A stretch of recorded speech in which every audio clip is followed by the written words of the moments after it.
College football Saturday in the city of Riverside. Second-ranked RCC takes on ninth-ranked El Camino College. Ghazal Hassan back with you, back with Jeff Gorham. Welcome to Wheelock Stadium. Let's start with the Tigers, Jeff. They're 2-0 on the season. They come in ranked second in the state. This is the 30th meeting between El Camino and RCC. A series dates back to 1948. The Tigers have won the last 11 in a row, including last year by a score of 45-10. Can they run the streak to 12? Well, I'll tell you what, if they're continuing to score, they're averaging 47 points per ball game. Coach Kraft has his offense going great. Talking about El Camino and the Warriors, seventh-year head coach Gifford Lindheim, trying to build on the tradition laid down by John Featherstone, and he's doing a good job. They're ranked ninth in the state. They're actually ranked seventh in the nation, Jeff. They come in averaging 502 yards per game on offense. They went out to Palomar last week and beat them 35-24. What does the RCC defense, led by James Cook, have to do this afternoon? Well, I'll tell you what, James Cook is a defensive genius. He's holding teams to 44 yards on the ground, and the biggest thing is that secondary will have to step up big time in order to win this game. Third member of a broadcast team is the great Pep Fernandez. You'll hear from him shortly. But coming up next, it's SCFA football, RCC and El Camino on Riverside TV.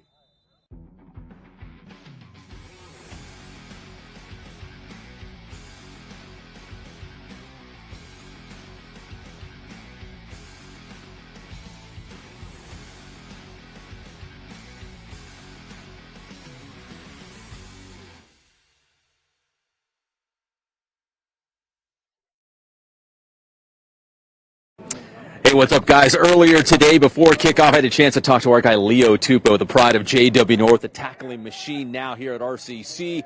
And before the game, the Tigers, they go out towards midfield, and they jump around, they yell, and they scream, kind of, I guess, to intimidate the other team, or so I thought. I talked to Leo Tupou about it, and he said, actually, it's not to intimidate El Camino and defend Wheelock Stadium. It's more about just inspiring the Tigers and getting them fired up and bringing that energy level up for a big game today. So Leo Tupou and the Tigers are fired up. And they did it themselves. They got themselves fired up. They're not being intimidated by El Camino going into this afternoon's contest. Jeff and Ghazal, back up top to you guys.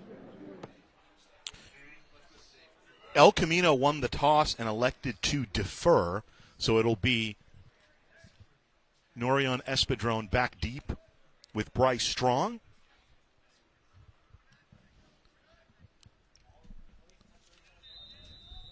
Kicking it off for El Camino, Tyler Manship. He's a sophomore. Manship, right-footed approach. Strong from the 3. And down he goes at about the 15. Making the hit for El Camino on the play, Jacoby Davis. So give it a 13-yard return. They'll mark it at the 16. Davis out of Baton Rouge, Louisiana, Woodlawn High School. Good afternoon. It's a college football Saturday in the Inland Empire, city of Riverside. Ghazal Hassan with you, along with my erstwhile broadcast partner, Jeff Gorham. Good to see you. You okay? I know you had a little bit of an episode before the game. I fell. I haven't fallen in years. I felt like the commercial where they say I've fallen and I can't get up. I couldn't get up, Ghazal. I felt like a bag of bones after I fell on that field. But luckily the new turf held my fall. Here's Jordan Barton taking the snap, the give to Strong. Running inside right tackle. He'll get up maybe to the 18, a couple of yards on the play for Bryce Strong. Strong, the sophomore out of Colony High, local guy from Ontario. Getting up from the bottom of the pile to make the tackle via Manu, the sophomore from Lawndale High, but he hails from Las Vegas. So they gave him 3 yards to the 19, 2nd and 7. Barton to throw, under screen to Strong. Strong dances up over the 30. He's got the first down. Over the 35, close to the 40, and finally be tackled there. Jared Douglas wrapped him up, and then DJ Morgan, the sophomore from Downey, finished him off. And remember last week, Strong was really big in that first quarter, running the football. That really established the running game. Then it opened it up, the floodgates. Then it was all points after that first quarter. Let's see if they continue to do the same thing here. 19-yard gain to the 38. They'll give the ball running right to Strong, and he'll get over the 40, and he'll be taken down by Benjamin Watson. Watson, the sophomore from San Pedro High. So they'll mark it to the 43, 4-yard pickup, 2nd and 6. Hey, if you are Coach Kraft, you're going to continue to utilize this running game. They're going to tighten that defense. Hopefully they can air it out. Quarterback, young guy, has been phenomenal. Last week showed his grittiness and how tough he can actually be. Strong again, this time bouncing it towards the left, maybe right up the middle, slightly left, over the 45 to the 46. Third down and short coming up. Jordan, go ahead. Sorry, go ahead. I was going to say, Jordan, Barton, just at 6 feet, if that. Watch him out of the pocket today. Strong again on that painted tiger visage at midfield. Gets up to about the 48, close to a first down. Now they're going to give it to him. They're going to say first down. He crosses over the 48. Speaking of who called the first down, our officiating crew, referee Dwayne Finley, umpire Dominic Granado, Frank Federa, the head linesman, line judge Sean McGurran, Trevor Wright, the field judge, side judge Michael Balurudas, and Joe Batarsi is the back judge. First and 10, line the 49. Tight end set there. First flag flies, and Dwayne Finley will tell us that the Tigers are moving. Yeah, I think that was the big fella. That was number 75. There's no way I'm saying Tuiasopopo. Tuiasopopo. The first name, never mind, Neffy. First and 15 from the 44. Back is Barton. There's a little bit of pressure, dancing, and now Barton will run it. And there's going to be a hole that's going to bring that back. Flag on the play. Chasing him out of bounds is Cohen Fuller, the sophomore out of Inglewood Cathedral, and then flag comes in. I believe that'll be, as Jeff said, it'll be on the Tigers. Yeah, that was a holding in the backfield. But I'll tell you what, the late hit coming in, I know Coach Kraft went over and said something to the referees, but not a good day at the office thus far for Nefi Kalaf Mafoni Tuiasopopo. Second flag on him. And they'll back it off 10 more. Four-man front for El Camino wearing the white shirts. Gifford Lindheim in there in his 7th season. Defensive coordinator for El Camino, Andrew Avilar. 10th year. He's a holdover from the John Featherstone regime. As we get deeper into the broadcast, we'll talk about the legacy of Coach Feather at El Camino and what a legend he was there. And the South Bay passed away in 2018, very sadly. First and 25. Here's the gift to Bancole. Bancole trying to stretch it out, but met by a convoy. B.J. Wagner finished him off. So they get about 4 on the play. He'll bring up a 2nd and 21. Wagner is a bounce back from Western Kentucky. You look at Bancole trying to angle it and get slowed down there, and there's Wagner finishing it off. 2nd down. 2-by-2 for RCC. Barton looking back. Split out to the near side is Jesse Campbell. Near slot is Ernest McDaniel. Bancole will take the handoff, put his head down, and still fighting up to the 45-yard line. 7 yards for Bancole. He's finally brought down on the play by Emilio Gutierrez, the freshman out of Crenshaw. 3rd down. Boy, the two backs of Bancole and Strong have been great here early on for the Tigers. Last week held Demarion Young to the far side, and the far slot is Espadron. Let's watch that far side. Barton will look to the near side. Throw, the completion to Campbell, but draped all over him on the coverage. Bryce Carlisle, the sophomore from Miracosta. 4th down.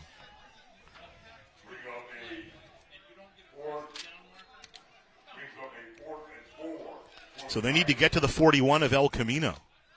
And looks like they're going to keep the offense out on the field here. First quarter from Wheelock. 4th and 4. Looks like maybe Barton will try to draw him offside, and they'll take the penalty.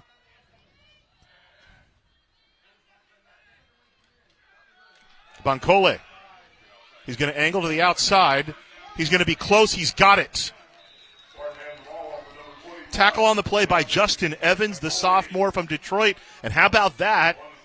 An early roll the dice by Tom Kraft. Well, there were a couple options there for Barton, he had Ernest McDaniel wide open crossing the field, but the big fella ran and took care of business with that first down.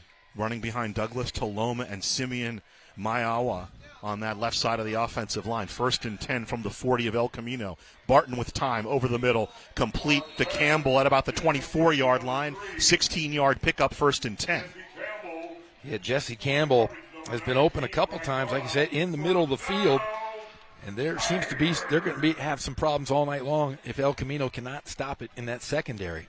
Brand new secondary this year, by the way, for El Camino, replacing everybody from last year's team. Well, Jared Douglas is back. We saw Jared Douglas last year out of San Pedro. But, yeah, three other new players out there.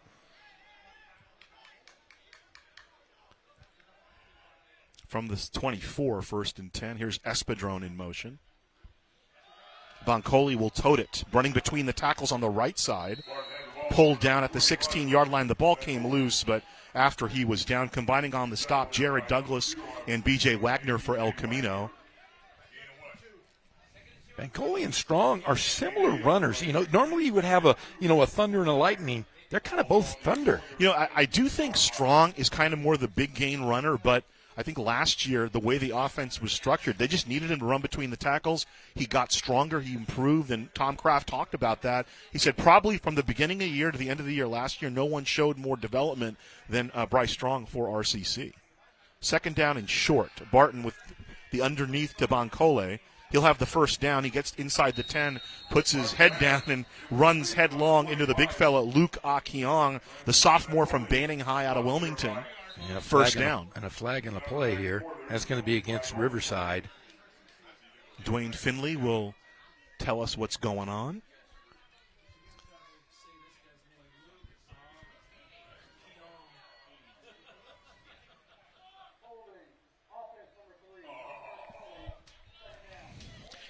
Well, there's good news and there's bad news. The bad news is Jesse Campbell, the wide receiver, called for a hold. The good news is, how about a wide receiver blocking downfield? You always like that. You got to like that. Yeah. You just happen to grab him. And it's not like Campbell's a huge guy. He's about 175. Yeah, aren't wide receivers dainty? Blocking, he's blocking, trying to block Akiong, who's got about 75 pounds on him. Good for him. Tough guy. Gritty. 3 receivers to the top of the formation. You see McDaniel going up there in motion. Top of your screen is Demarion Young. Closest to the formation is Norian Espadrone. Split out down to the near side, Kajaya Holloway, the bounce back from UCLA, San Jacinto product. Played for your good friend Eric Galliano. 2nd and 8, the play action. Looking Holloway's way. Holloway runs the out, goes up high, and brings it down. They'll mark that to the 13-yard line, so he'll have the 1st down. Yeah, watching Holloway in warm-ups, I didn't realize how big he is. He's 6'4", 6'5". He started as a freshman at quarterback for San Jacinto and made a pretty good playoff run. And he was recruited to be the quarterback at UCLA. Yeah. They were trying to do a Jane Daniels thing with him. It didn't quite work out, but changed positions. He'll get another opportunity. 1st and 10 Tigers from the 13. Espadrone moves up into the near slot. Barton dancing. Here comes the rush. He finds Espadrone, but Espadrone can't hold it. Pressure coming from El Camino. Had a little bit of late pressure. I think he had to release the ball a little bit sooner than he wanted to. Watch Espadrone here on the replay. He's already moving his feet, going north and south. Just had to catch the football. Evan Epinasa bought the pressure for El Camino. 2nd down and 10 coming up. 2-by-2, McDaniel near slot, Espadrone far slot for RCC. Strong is the running back. Movement up front, here's the free play. Barton looking. Barton dancing, directing traffic. Now under pressure, he'll throw, and McDaniel reels it in for the touchdown. Barton buying time with his feet after the flag on the free play, and he cashes it in to Ernest McDaniel, touchdown Riverside. Hey, credit those big offensive linemen and those big halfbacks making plays for Barton in the backfield. He had all day long to throw it, like you said, off the free play. Barton to McDaniel, 13 yards.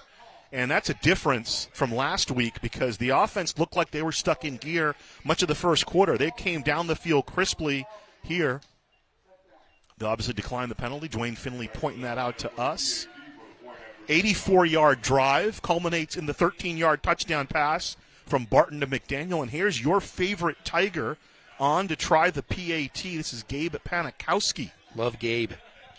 Hey, Gabe. Yeah.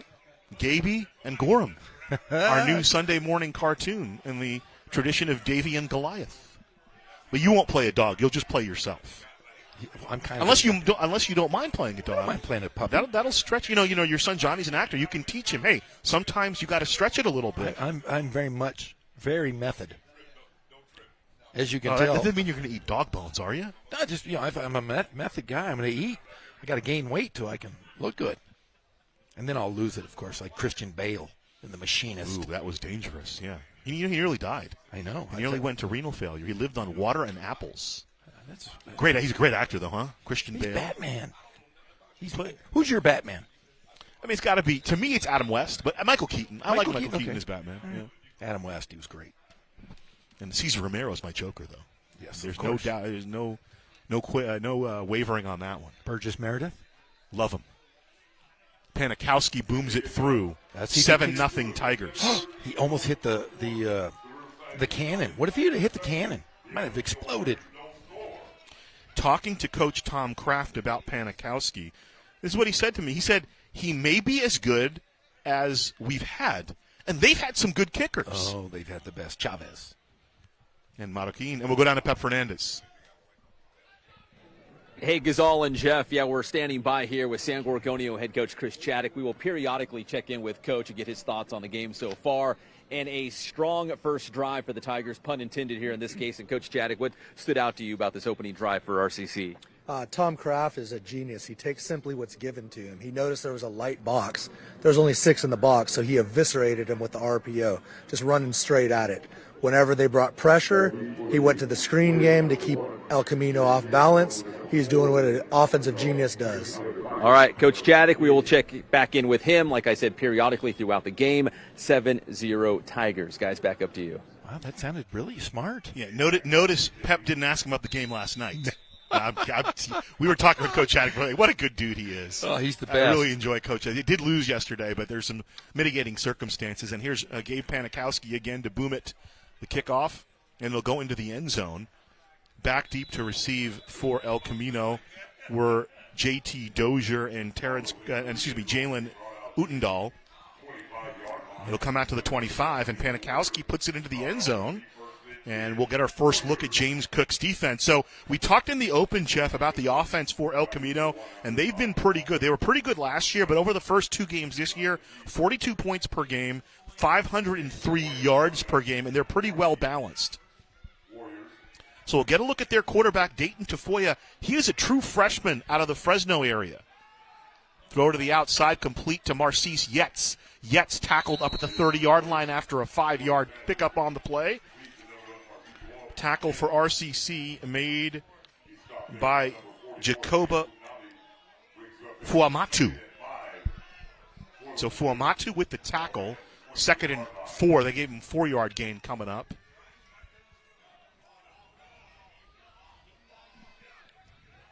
Play action. And he'll slide down over the 30-yard line. And they're going to throw a flag. Oh, my. That's a tough flag. You know, I was saying earlier, I said, I think they're going to let him play a little bit. We saw that late hit not called.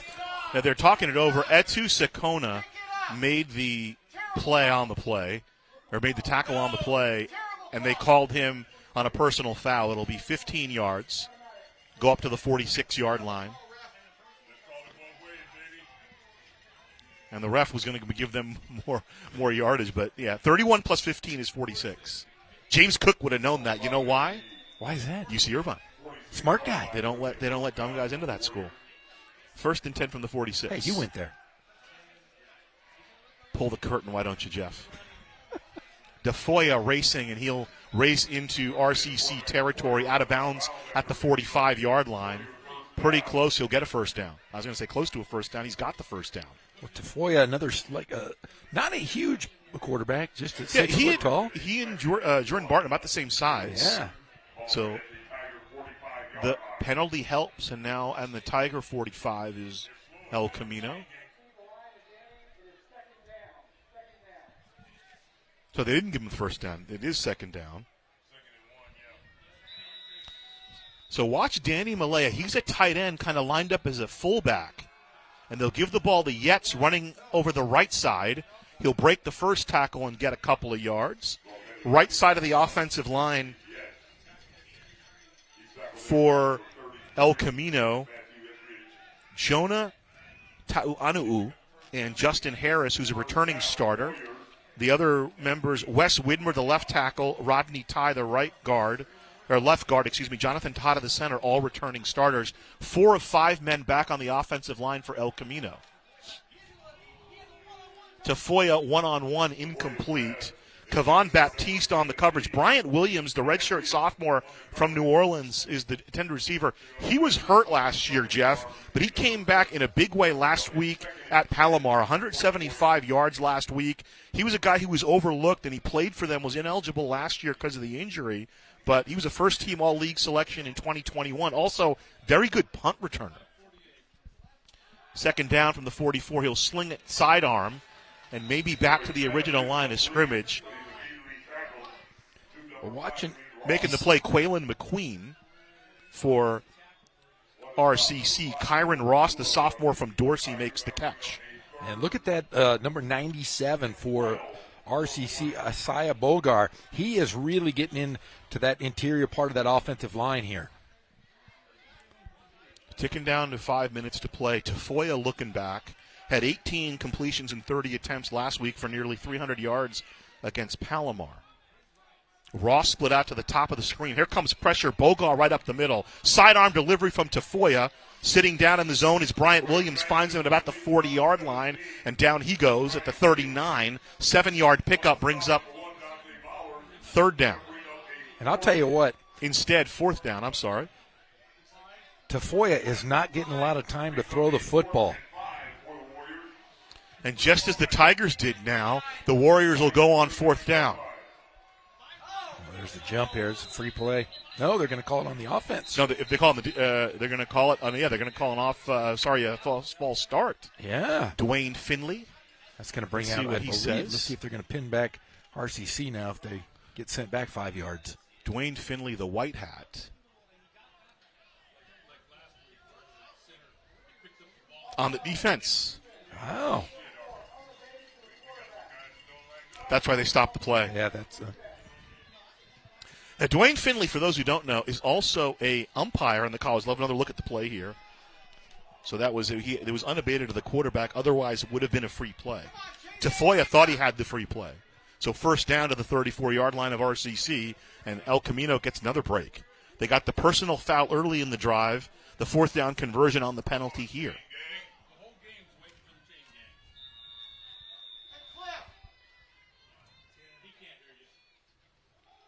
Option. Ball's on the turf. Diving on it is Tafoya. Looming was Avery Iosefa Hart. He almost got it, but Tafoya falls on it at the 36. A 2-yard loss for El Camino. Second down coming up. Yeah, Tafoya, watch here. He's lucky he didn't fall on his face. That would have been an RCC football. Great awareness from that young quarterback. Talking to Gifford Lindheim, the head coach of El Camino, told me, he's a true freshman, Tafoya. He says, got a bit of an it factor. He really likes it. Here's the throw to Yetz. Incomplete out of the backfield, third down. He has a great windup as a thrower. I mean, he's got some power behind it, but it's a nice windup. It's Marcis.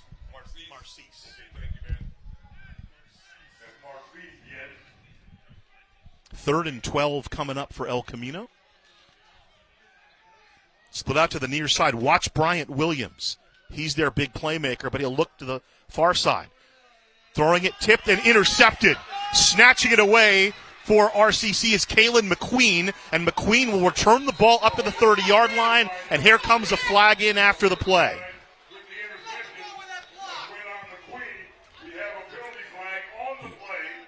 I think this is going to go against the Tigers, too, don't you? So a tough one on the play, the tip, but a great play by McQueen, the freshman out of Miami Central. reels it in for the interception. It'll be Tigers football. Let's see what the flag is, though. Dwayne Finley taking some time to figure it out. El Camino, since their defense out, they know it'll be an after-the-play call. Yeah, there's a personal foul.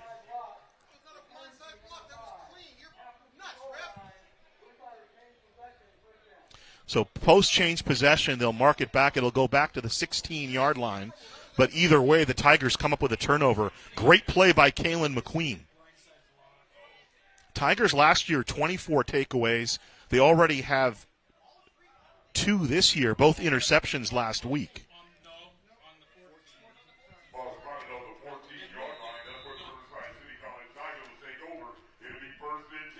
So move it back to the 14-yard line. They marked it from the 29. The bunch formation on the near side. Barton will just tuck it under and run. Barton at the 20-yard line, over the 21, and coming in and making the hit is Jared Douglas. Flag on the play on the Jared Douglas hit. Jared Douglas might be out of this game, Gazal. In fact, let's look at the play. I'm guessing you're thinking it's targeting. Yes, definitely. I think he's gone. In fact, Coach Kraft is on the field. Watch this. This is classic. I mean, this is a targeting hit right there. I believe he's going to be done for today.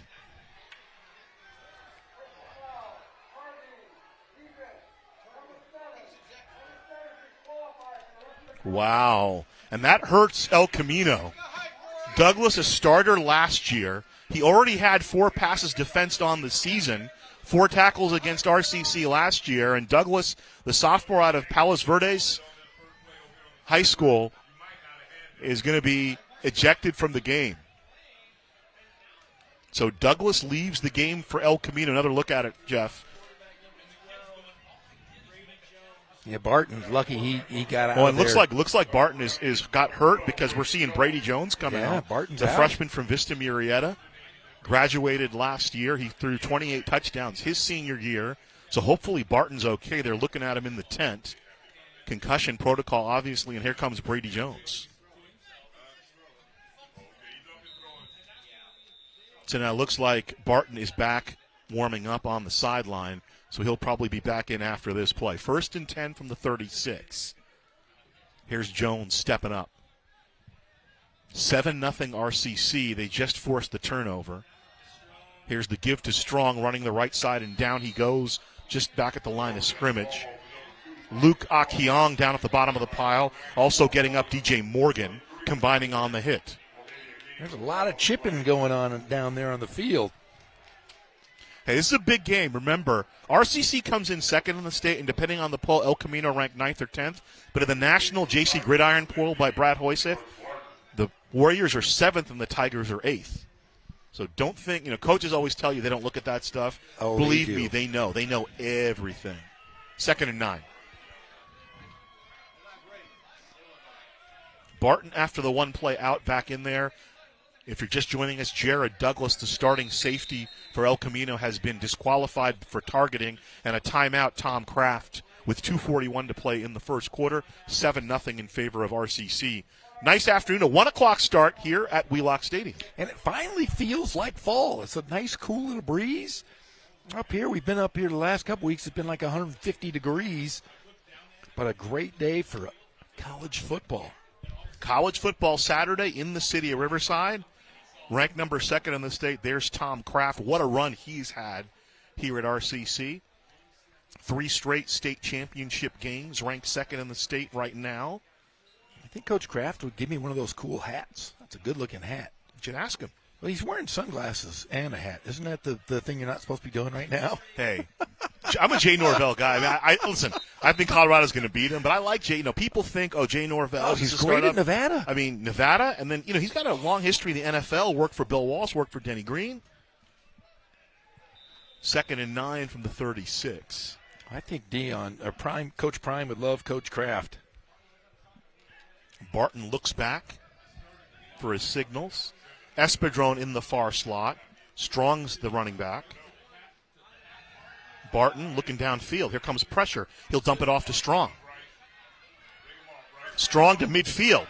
Strong turns the corner and bumped out of bounds inside the 25. DJ Wagner escorts him out, but not until he's picked up 38 yards.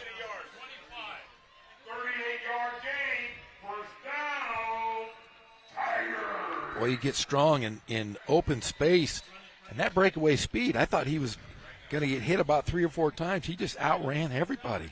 Last year against El Camino, Strong only had 28 yards on 9 carries, but he caught 6 passes for 56 yards. So you combine those, about a 90-yard afternoon. They mark it to the 25, so 1st and 10. Rolling right is Barton. He'll throw left, complete to the tight end, Connor May. May rumbling, breaks 1 tackle, and he's down for another first down inside the 15. There's just another weapon from that RCC offense. You know how you and I love tight ends, and you can use those guys. And I'll tell you what, you watch Barton, he has all the time in the world to throw this football. Yeah, the big boys up front really doing the job. 11-yard pickup on the play. I talked to Tom Kraft about the tight end situation because they didn't really use him. They used him a lot last year. He said, Connor May's been the quickest to pick up the offense, but there are a couple of other tight ends that we'll see in the rotation as the season progresses. Bankole stopped on the first effort. He'll make the second effort and surge forward down inside the 15, maybe back to the original line of scrimmage. Getting up from the bottom of the pile, surprise, surprise, DJ Morgan. We've called his name a lot. The Warren High School product is the leader of the defense for these El Camino Warriors as we tick down to about a minute remaining in the first quarter. 7-0 RCC. Holloway in the near slot. Split out to the near side, Demarion Young. Actually, there's Espadrone closest to the formation.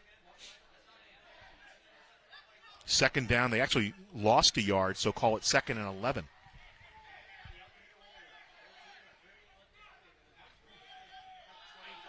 Bankole dancing. Bankole down to about the 12-yard line. Bankole, man, he has some quick twitch muscles. If you're watching him run, he is lightning quick. Keith Davis in around the hit, the sophomore out of Cathedral. Now they'll rotate, meaning El Camino. They're going to rotate about 8 guys in. They play the 4-man front. They got about 8 guys who they rotate into that front 4 to keep them fresh. 3rd down coming up. Barton rolling to the near side. He's got time, still moving. Now he'll run it inside the 10. He'll slide down at the 5-yard line. DJ Morgan was there. Hurdling over him was Keith Davis. And he's just going to be short. They're going to say he gave himself up at the 8. So a 5-yard pickup. That's the end of the first quarter with a 7-0 Tiger lead. And the 4th down will bring out Gabe Panikowski. I don't know if I'm a big fan of this rule. I think this rule should go in effect. If it's an end of a quarter and you're kicking a field goal, and I really firmly believe it should be on that side of the ball. I mean, that stay there until the quarter. Yeah, I mean, it's not a big deal. When the quarter did end, the clock did expire before they could get the field goal team out. But, I was impressed how quickly the RCC field goal team got out. They were really out there fast, but I want to see him kick it and hit the. We need to have an ISO cam on Tom Kraft when he's signaling in the play. I'm a firm proponent of that. I think people would get a kick out of that. Having a conversation right now on the other side of the field. You don't see him, but Kraft and Dwayne Finley having a conversation. And I mentioned, Dwayne Finley's an umpire. You and I both call Big West baseball. He's very frequently using the Big West. And the one thing about Finley is he's got a really good strike zone. Yeah. But he's one of those umpires that kind of delay. He waits to call the strike. So you got to be on your game. You got to make sure you're not calling the pitch before Dwayne Finley calls it. So you're going if somebody thinks it's ball 4 and they're walking halfway to first base. Oh, it happens a lot. Yeah, it happens a lot. Guys think they have ball 4 and they don't. Oh. 25-yard field goal lining up for Panikowski. He's 3 for 4. Missed a PAT in week 1. He won't miss that one. That field goal is up, and it's 10-0. He just hit Mount Rubidoux with that kick. First play of the second quarter makes it 10-0. First quarter statistics. 8 of 9 through the air. Jordan Barton for 121 yards. Bankole, 26 yards on the ground. Bryce Strong with 2 catches for 58 yards. Total yardage for RCC, 172-19 for El Camino. Talked about James Cook's defense. They did a pretty good job in that first drive. Yeah, great first quarter here for the Tigers.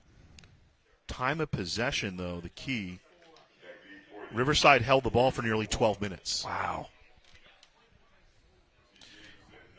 We'll throw it down to Pep Fernandez right before the kickoff. Hey, Gazal and Jeff, once again back with head coach Chris Chaddick from San Gorgonio, and Coach Chaddick attends it lead here for RCC. Jeff and Gazal were just saying how great of a start it was for RCC. We just saw an interception, that turnover resulting in 3 more points. What has really stuck out to you about the Tigers' start? The first thing that I noticed is they're making great in-game adjustments. I was listening to the defensive coordinator over there on the sideline, and he had actually reduced a guy on the field to actually get that interception. So the in-game adjustments are what's happening. I've noticed on the last drive that El Camino committed to stopping the run, putting more guys in the box, so they decided to go to the little pass game instead of forcing the run. I hope that quarterback gets better. If he does, then this can be a long game for ECC. Yeah, great start here for the Tigers. Jeff and Gazal, back up to you guys. Marcellus Lyncher with the tackle, making the return on the kickoff. Jalen Utendahl in 1st and 10. The line is the 27 for El Camino. Their second quarterback in. He'll tuck it under. He'll run over the left side, and he'll get to the 32-yard line. Fuamatu brings him down. The second quarterback in. Champion for El Camino, Champ Edwards. Yeah, Edwards, a freshman from L.A., but he played his high school ball in American Fork, Utah. Wow. Second down, complete at the 40-yard line. That should be a first down. Do you know who the best baseball player to ever come out of American Fork High School is? No. Sean Bradley. Keelan Smith with the catch at the 39. Your old roommate. Yeah, 7'7". Remember Sean Bradley, who's since passed away, but was an All-American pitcher. Could you imagine going 7'7" and going on the mound for him at American Fork, Utah? Edwards flinging it, incomplete, intended for Bryant Williams. Baptiste helping out on the coverage. Bowers also over there for RCC. 2nd and 10 coming up. That was probably the first time you ever shared a room with somebody who was taller than you, huh? Yeah, we were in literally a small dorm, and he's 7'7". We had to turn the bed, tilt it sideways so he would fit within the confines of his bed. Option. Keeping it is Edwards. Edwards has a first down into RCC territory, and the ball comes loose, but he was deemed down already. Iosefa in on the tackle for RCC. Also helping out, bring him down, Jesse Bradbury. Well, that's why they brought in Champ right there. Champ showing he can run. Almost got hurt there on that play, though. Got a slide, young man. 1st and 10 from the 47. Started his high school career at Bishop Gorman in Las Vegas. Was also a track standout in the 100-meter. You can tell why. Yes, exactly. 1st and 10 from the 47. Here's the give right up the middle. Maybe at 2 yards to the 45-yard line. Marcise Yetz brought down. Yetz, the freshman, Mater Dei High. Yeah, I do believe they brought in Champ Edwards because they were RCC was showing a lot of blitz, and the other quarterback Tafoya not able to get get rid of the football in time. This gives them a better opportunity if he can get outside of the pocket. 2 yards for Yetz, 2nd down. And the ball's on the turf. Got it back, it looks like. Still loose, still squirted loose. And the Tigers have it. Leo Topu comes away with it. 2nd turnover by El Camino, RCC football. Yetz fumbled it. You were right, Chef. It looked like it bounced right back to him, and then it came loose again. And Leo Topu jumped on top of it. It squirts loose, so it looks like Yetz has it, but he can't quite pick it up. The streak of Tigers dives in there, and there's Topu. Oh, look what I found. Ow! Tupou, of course, played for our guy, Opie Vaipulu at John W. North, the Huskies. We'll have the Huskies on Friday, football night in Riverside, on the high school football game of the week. Who are they playing next week? King. McMains. We get to see McMains again. McMains, Vaipulu and Mains. Oh, my. Barton throwing to the outside. Complete to Campbell, the 36. Breaks a tackle, but not for much more. He'll get down to the 32-yard line.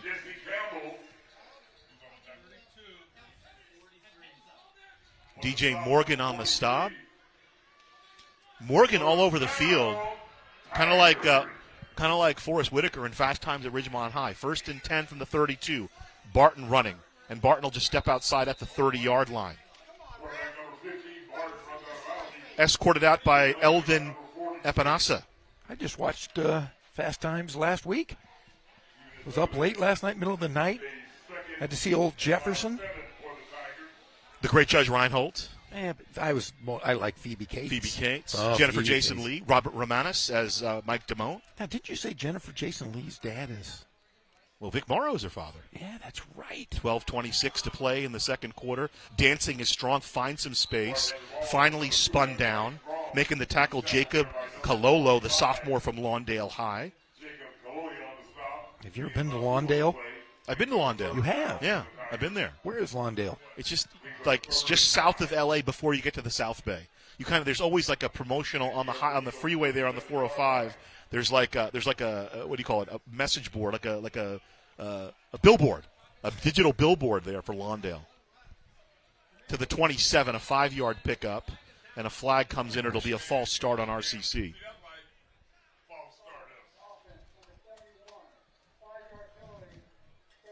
Calvin Ampadilla, the sophomore from Murrieta, whistled on the false start.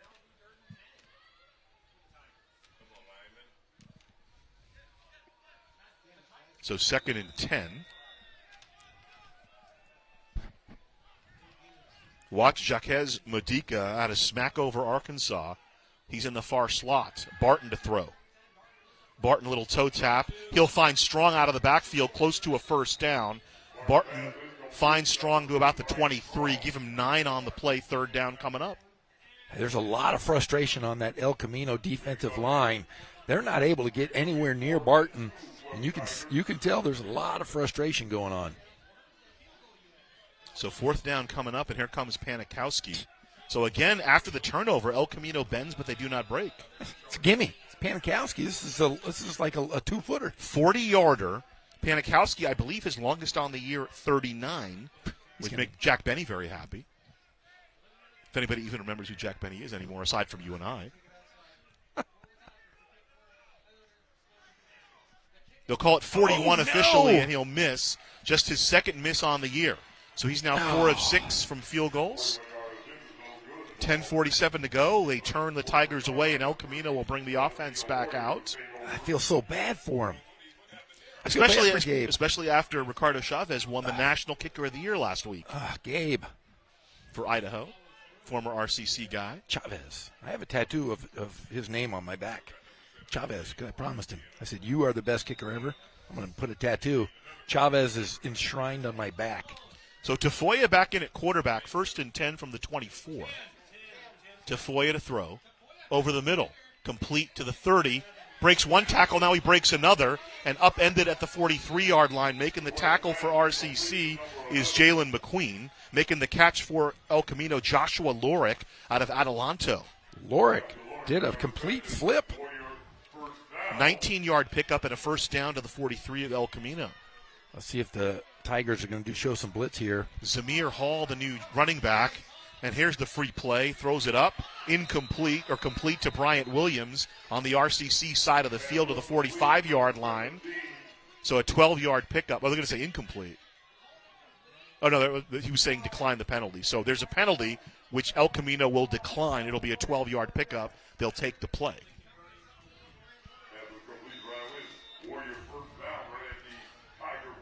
So RCC 45, 10-0 RCC, but here come the Warriors. Already 2 turnovers.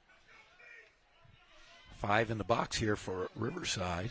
Amani Givens now the running back for El Camino. Fling to the rear side. This is Lorick. Lorick dancing 45-40 and in the 38-yard line, upended by Kavan Baptiste. They'll mark him to the 37, so give him 8 yards on the play, 2nd and 2. Lorick, really athletic for his size. They call him J-Lo. Finished up at Adelanto, but he played on that 2018 Mater Dei CIF championship team. Had an offer from Florida Atlantic. He's also a very good returner. So 2nd and 2. Some Tigers need to run off so they're not flagged for illegal substitution. Here comes their blitz package.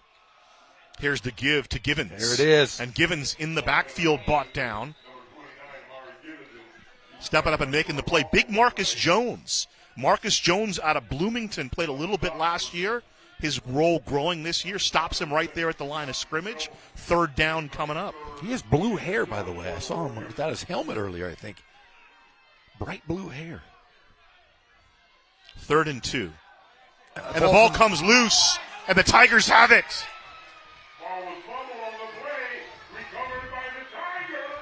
Coming up with it, your guy, Isaiah Boger, recovers the fumble. Already the 3rd turnover for El Camino. Yeah, Boger has been everywhere. I was watching. I had my eye on him early. And he goes in. They're going blitz package. We'll go down to Pep. Let's go down to Pep.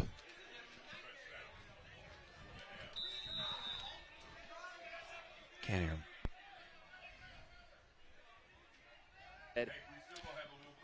Smart, So first and think 10 on the offensive from the side of the 47 football of and try to RCC. convert that into more points. Offense back Guys, on back the to field. you. Here's Holloway in motion. Strong takes it up the middle, and he's escorted to the turf. Maybe a yard on the play. Making the tackle, Mathis Schaff. Schaff, the freshman out of St. John Bosco, was also a soccer player at St. John Bosco. Had a big game last week. Had 3 tackles, a couple of big solo tackles last week at Palomar. A 35-24 win for El Camino. Gives Strong a yard on the play, 2nd down. Barton stepping up. Barton running. Barton to the 40, inside of the 35. He'll slide down at about the 30. They'll mark him at the 31-yard line. So a 21-yard pickup and a 1st down.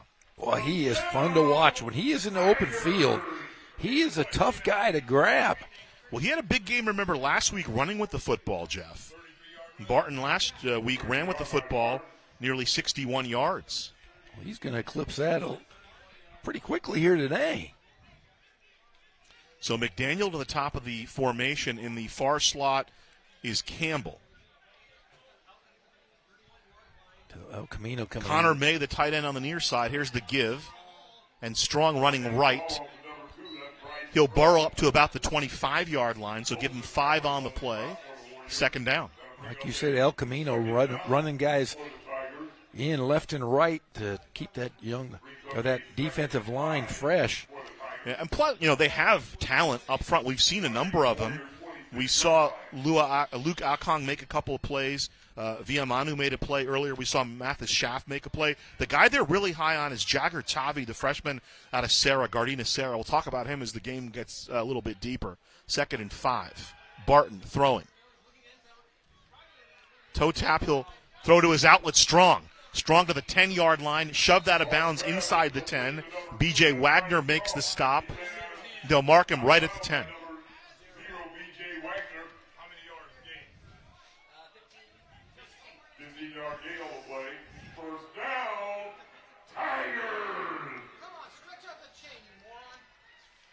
So the ball right to the 10. I believe it's a 1st and goal.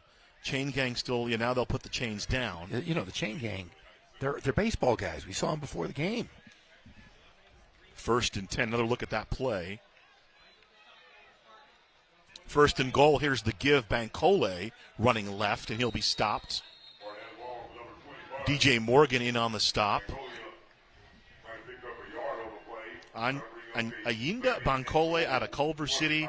Talking to Tom Kraft, said, hey, he's been a real surprise. He's come on, runs hard, and is very consistent. Says the most important thing about him is how he reads the holes. That he said, he's a guy who really understands, hey, my blockers are doing this, I need to do this. And he, like I said, great quick twitch muscles. I mean, he can stop on a dime and move. He's very, very fun to watch. College coaches, if you're going to move up, even if you're a little undersized or not, you don't pass the eyeball test, if you can read the game, D1 coaches want you. And Bankole again trying the left side, and he's brought down by Anessa. Also getting his helmet in there is Kyan Arrington. Kyan Arrington, the freshman from Lawndale for El Camino. Clock stops. Not sure why they stopped it. So 3 yards on the play for Bankole. 3rd down coming up. Watch Esperdrone in the far slot. Boncoli to the left of Barton. Now looking near side, Barton dancing. And Barton running to the right side, directing traffic. He'll throw the ball. The crossing pattern is a touchdown. Making the catch, Demarion Young, and Riverside cashes it in. Riverside touchdown, Barton to Demarion Young. Credit those big boys up front, giving Barton all that space and all that time, and that has been the difference in this ball game. Say their names: Christian Perry, Nefi Tuiasosopo, Calvin Ampudia, Douglas Taloma, and Simeon Maiawa. The big five across. I'll throw Connor May in there as well, the tight end. Panikowski with the PAT attempt swings the leg, and it's 17-0. And we got Pep Fernandez for our extra point down on the field.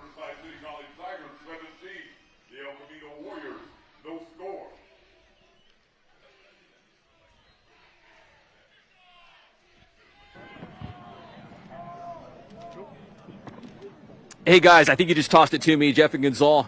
We had a chance to hear from quarterback Jordan Barton before this drive right now, following that turnover. The Tigers defense creating 3 turnovers, resulting in 10 points now. And he was just telling the offense before this drive, hey, everyone just do your job. Be smart. Think out there, because when they can execute and be smart, they are definitely the better team. And now they've got this big lead here in the second quarter. And Jordan Barton's right. Tigers up big, guys. Back up to you. 17-0 RCC, and this is not, you're playing the number 9, depending on the poll, number 9 or 10 team in the state. Mentioned JC Gridiron actually has El Camino ranked ahead of RCC, the Warriors 7, the Tigers 8. Largely, they went on the road, and they beat a tough Palomar team last week. And Palomar, of course, the former home of Coach Tom Kraft, where he won state championships there. Utendahl from the 6. Over the 20, over the 25, and rushed out of bounds at about the 30-yard line. Shoving him out, or escorting him out right there, Marcellus Linton. Linton out of Lakeside High. Played for James Seidler. So they'll mark it right at the 30, 24-yard return, and that's where El Camino tees it up. Tafoya back out there. Dayton Tafoya, the freshman from Central East in Fresno.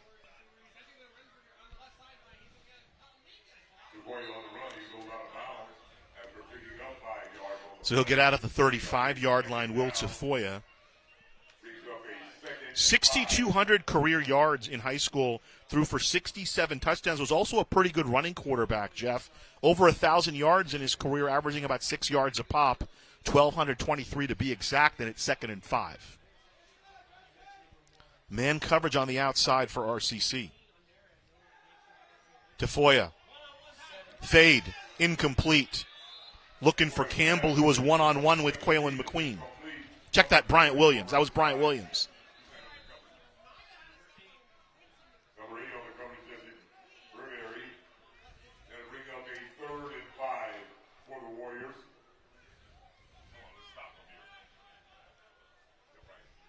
Third down coming up. Marcise Yetz back in the backfield. Bryant Williams split out in the near slot. In the near side is Joshua Lorick for El Camino.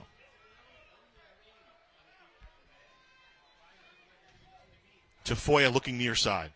Throwing over the middle. Lorick with the catch on the first down. Lorick on his feet. Jukes inside against Baptiste, and he's brought down inside the 38.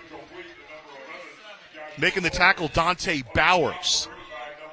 Well, he has been 28-yard pickup. He has been targeted several times today and made good on all of those targets. Lorick, first team All-League last year as a punt returner, now kind of growing his bag as a wide receiver. El Camino now on the RCC side of the field from the 37.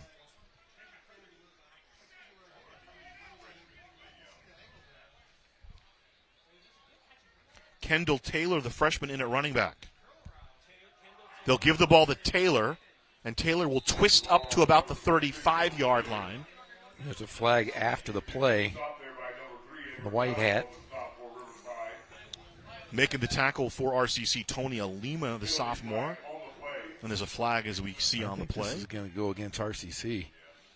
Dwayne Finley will sort it all out for us. Another look at the play. Another there. Personal foul. So Liu Tupo called on the face mask will tack on 15 more. It'll go to the 21-yard line. Well, we won't tack on 15. The officials will tack on 15. We can't tack on whatever we want. So Tupou getting the fumble recovery and getting the old face mask. So double tight end set in Danny Malaya and Richard Kick. They're both on the far side. Lorick split out to the near side of the near slot Williams. Watch Williams. They threw to him out of this formation a lot last week. Tafoya looking for Lorick. And Lorick got it. Did he get his feet down? He did not. Incomplete. Bowers forced him out. They're going to say incomplete. Did not get the feet down in bounds. In college football, remember, you got to get 1 foot down. They're saying he did not. Let's see what the flag's all about as well. 3:36 to play in the first half, 17-0 RCC. Was that a bee that just flew by us? I thought you were going to grab it with your bare fingers like last time. And we don't have an ice chest up here, so I'm not taking any more chances. I thought you were there's the play. Let's see. Oh, just hitting the outside. You usually do that on the sideline when the defensive back plays with, kind of lines up the hips, so that way the receiver can't basically bring the ball back down in bounds. So nice job by Bowers in terms of his positioning and technique on the play. I'm a little concerned about Bowers' socks, though, more than anything else. So they're going to pick up the flag.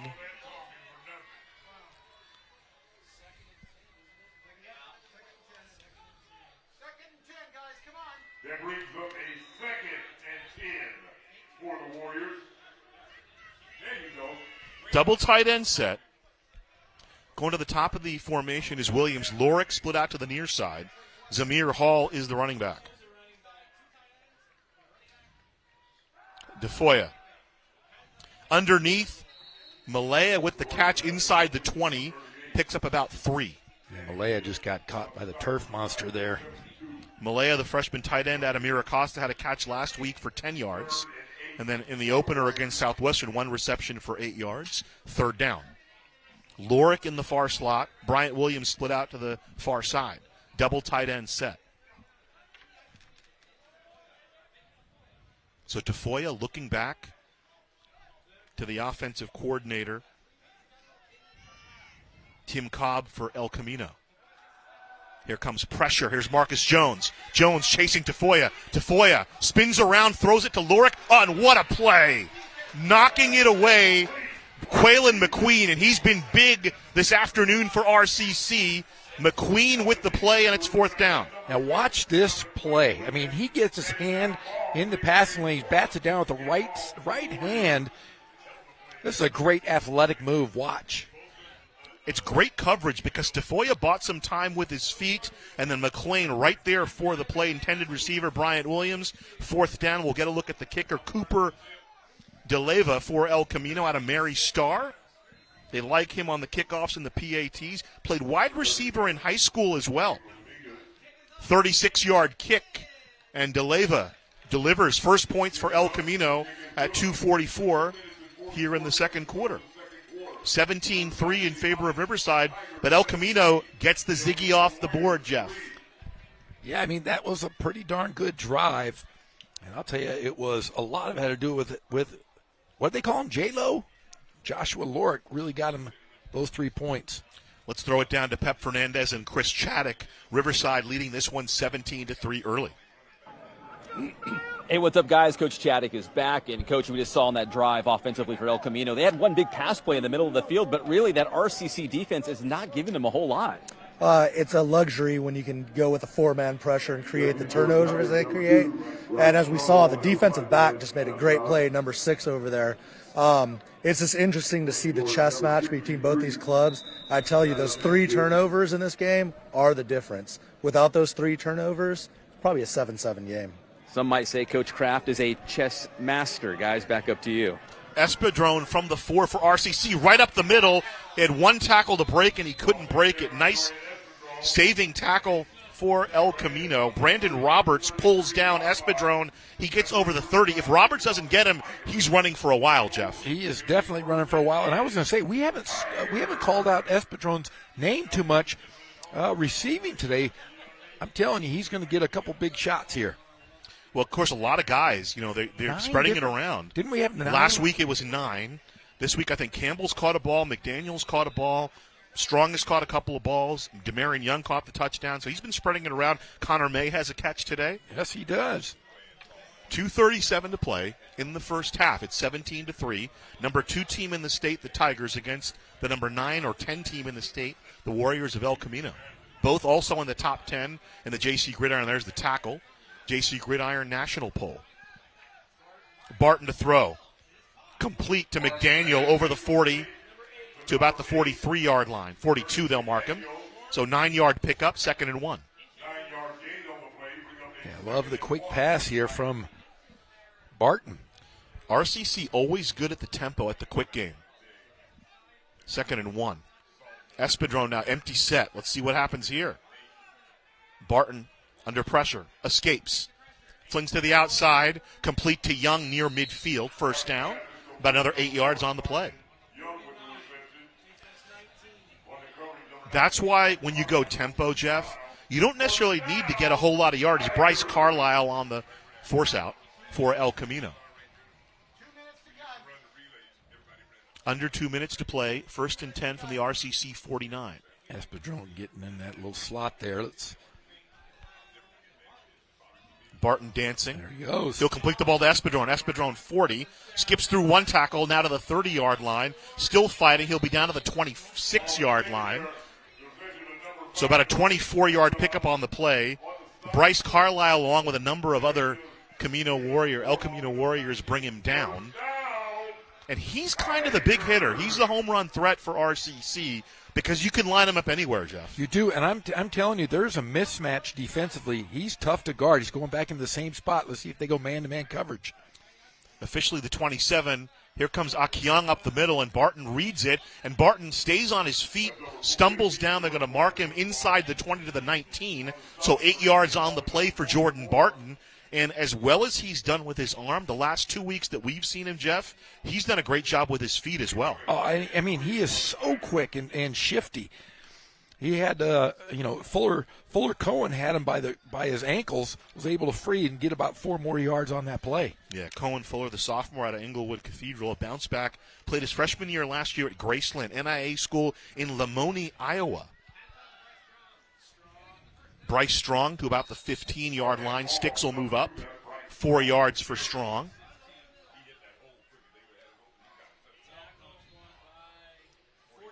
Bryce Strong on the game, 9 carries now, 27 yards.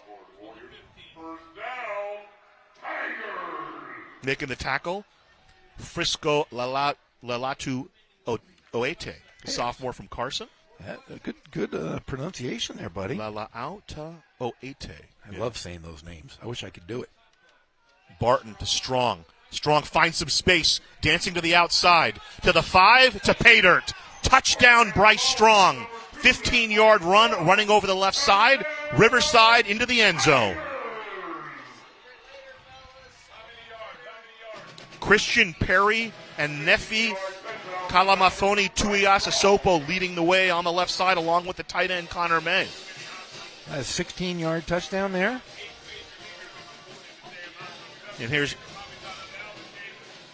Gabe Panikowski, sophomore, Carmel Valley, California, Torrey Pines High School. 12 of 13 on PATs, make it 13 of 14. I went and looked it up. Jacob Marroquin did miss 1 PAT last year. It came on October 15th, 2022. That was the last PAT miss for RCC before last week. Wow. Yeah. And it wasn't a miss, it was a block. Now, when you talk to Coach Kraft, I don't think I've ever asked you this.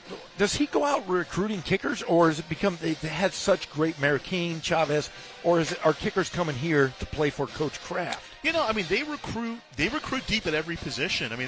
Actually one thing he did tell me, he was talking about this year, they had a lot of turnover on the assistant. They had 9 different assistants this year. and largely because guys get better situations or more money. He's trying to improve that. He's trying to beef up the stipends for his assistants. In fact, he told me 12 years since he's been here, he's had between 70 and 80 assistants. And it's not because he doesn't want to keep them. It's because, well, you get a full-time job somewhere. What are you going to tell him? And you say, hey, you come from RCC, you work for Coach Kraft, you're going to get jobs. Dan Bartlett, another great one over at Norco High School. Panikowski booms it deep. Here's Yetz. Yetz from the 3. Yetz to the 20. Dancing outside of the 25, and he'll be suplexed down just over the 25-yard line. Making the tackle for RCC, Jawan Nixon. Nixon out of Tuscaloosa, Alabama. He played at Hillcrest High School, but Hillcrest High School in Tuscaloosa. 6-yard line. That's where the El Camino Warriors will take over. It'll be first and 10. Warriors. Just over the 25, so a 23-yard return for Marcise Yetz. 24-3 in favor of the Tigers. 25 ticks left here in the first half. They were up 24-6 last week, 24-3 this week. And they had a bigger second half. Let's see if they can. I think 24-3 was the final of Super Bowl 5 or 6. Miami over Dallas, the first Super Bowl reached by Tom Landry. Tafoya to throw, trying to line it up, breaks away from one tackle and down he goes. There's my and it's guy. Isaiah Boger. Avery Iosefa Hart kind of made that play, but Boger finishes up with the sack at the 20-yard line. Like I said, keep an eye on the big fella 97. He has been all over the field.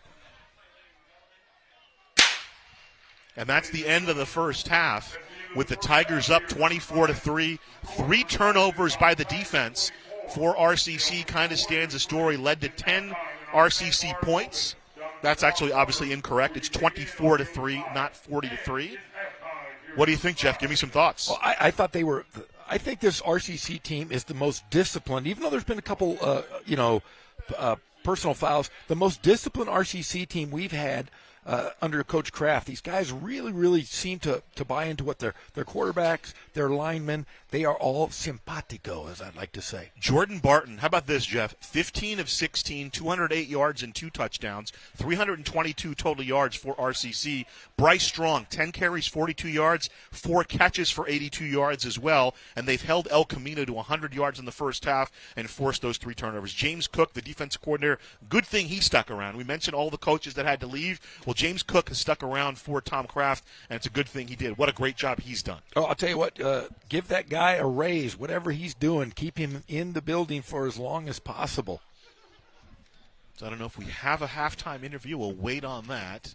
And we do. We'll throw it down on the sideline to Pep Fernandez.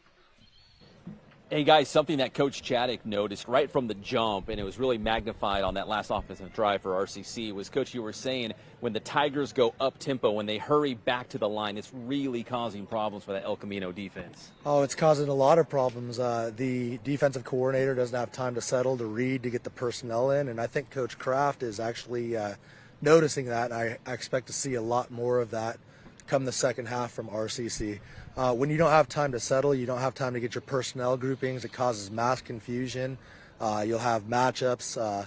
For instance, they were working the matchup where they had guys spread out, slots in the open, seams open, and then when they tried to adjust the seams, they left the box just empty to hit that last run in the hole that got that TD. So, I mean, Kraft is doing a masterful job. The offensive staff is doing a great job. The O-line is blocking well.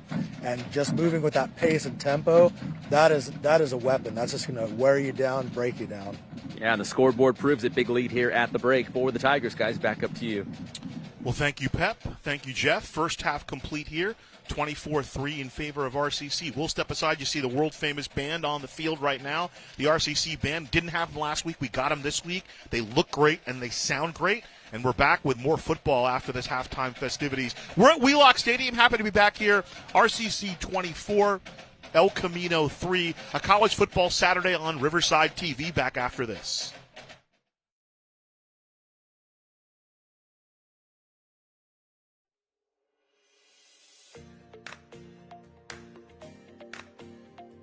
The City of Riverside Public Works Department provides high-quality trash and recycling services for our customers. Our convenient curbside trash collection services help promote a clean and healthy Riverside. But what do you do when you have items too big or heavy for your can? That's where our bulky item pickup service can help. Before you call for help with your bulky items, be aware that not all items are acceptable for our free curbside service.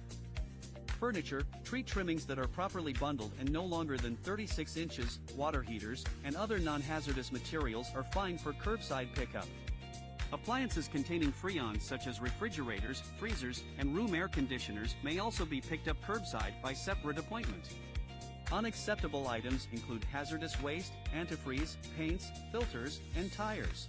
We also cannot pick up electronic waste such as computer monitors and televisions, or fluorescent bulbs and household batteries.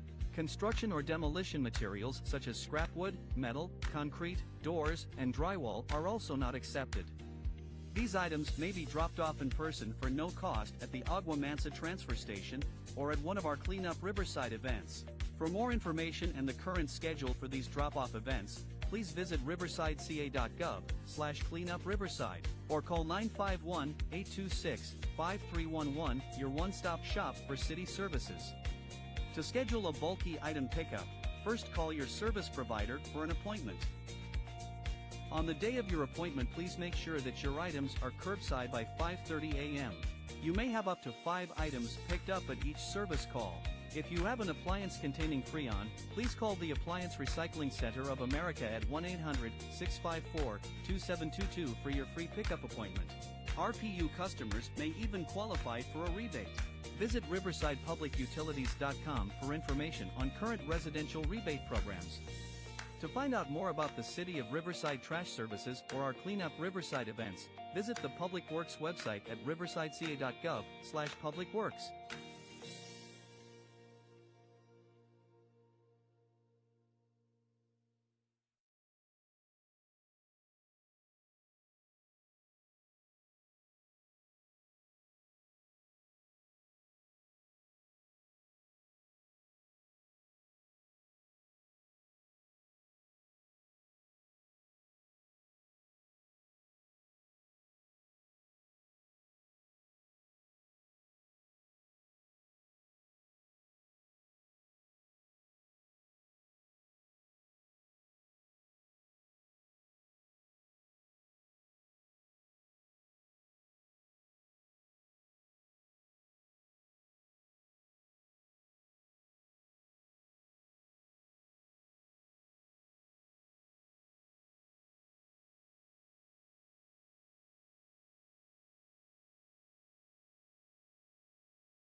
High school sports are one of the things that make living in California so great. But sometimes the behavior in the stands can overshadow our achievements on the field. I love it when my parents show up for me. But being booed for missing a play could be crushing. And remember that refs are people too. They're trying their best to call a fair and correct game. Hey, and enough with all the swearing. No one should feel insulted or ashamed because of their race, ethnicity, or gender. We should be able to hold our heads high after the match, win or lose.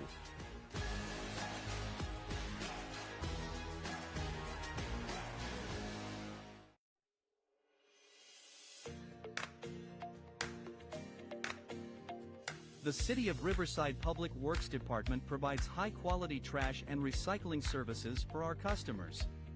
Our convenient curbside trash collection services help promote a clean and healthy Riverside. But what do you do when you have items too big or heavy for your can? That's where our bulky item pickup service can help. Before you call for help with your bulky items, be aware that not all items are acceptable for our free curbside service. Furniture, tree trimmings that are properly bundled and no longer than 36 inches, water heaters, and other non-hazardous materials are fine for curbside pickup. Appliances containing Freon such as refrigerators, freezers, and room air conditioners may also be picked up curbside by separate appointment. Unacceptable items include hazardous waste, antifreeze, paints, filters, and tires. We also cannot pick up electronic waste such as computer monitors and televisions, or fluorescent bulbs and household batteries. Construction or demolition materials such as scrap wood, metal, concrete, doors, and drywall are also not accepted. These items may be dropped off in person for no cost at the Agua Mansa transfer station or at one of our Cleanup Riverside events.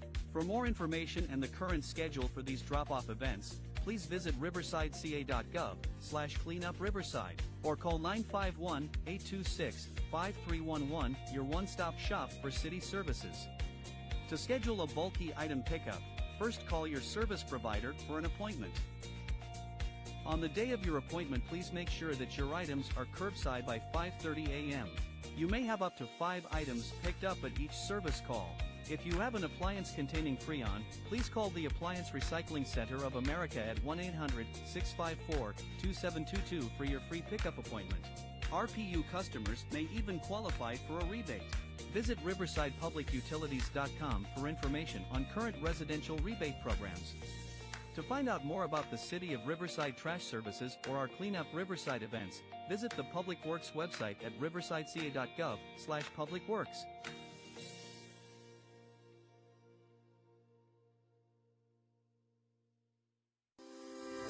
Live local. Help support your favorite businesses with the Shop Riverside Community Card. With over 200 Riverside businesses giving exclusive discounts and offers to community card holders, there's something for everyone. Participating organizations sell these cards for only $15 each, with $10 going straight back to the organization itself, making the Shop Riverside Community Card a fantastic way to support your favorite local group.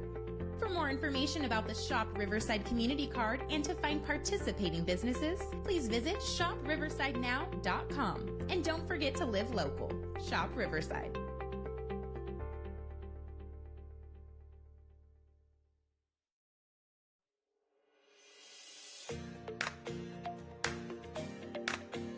The City of Riverside Public Works Department provides high-quality trash and recycling services for our customers. Convenient curbside trash collection services promote a clean and healthy Riverside. To help us provide you with top-quality service, we ask you to follow a few key rules.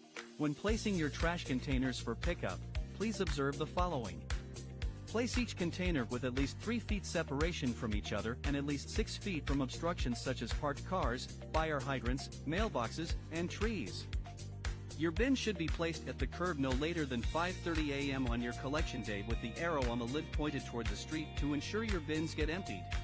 If you are experiencing issues with your trash collection, or perhaps need a replacement for a damaged trash bin, please contact our customer service call center by using the 311 app or website, or by dialing 951-826-5311 to reach one of our customer service representatives. And for more information about trash services, recycling, or bulky items, visit the Public Works website at riversideca.gov/publicworks.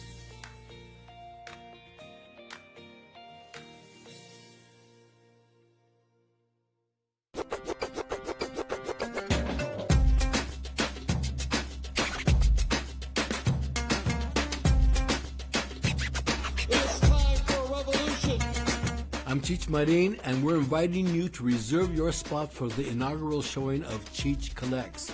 So get your tickets today. We're looking for you.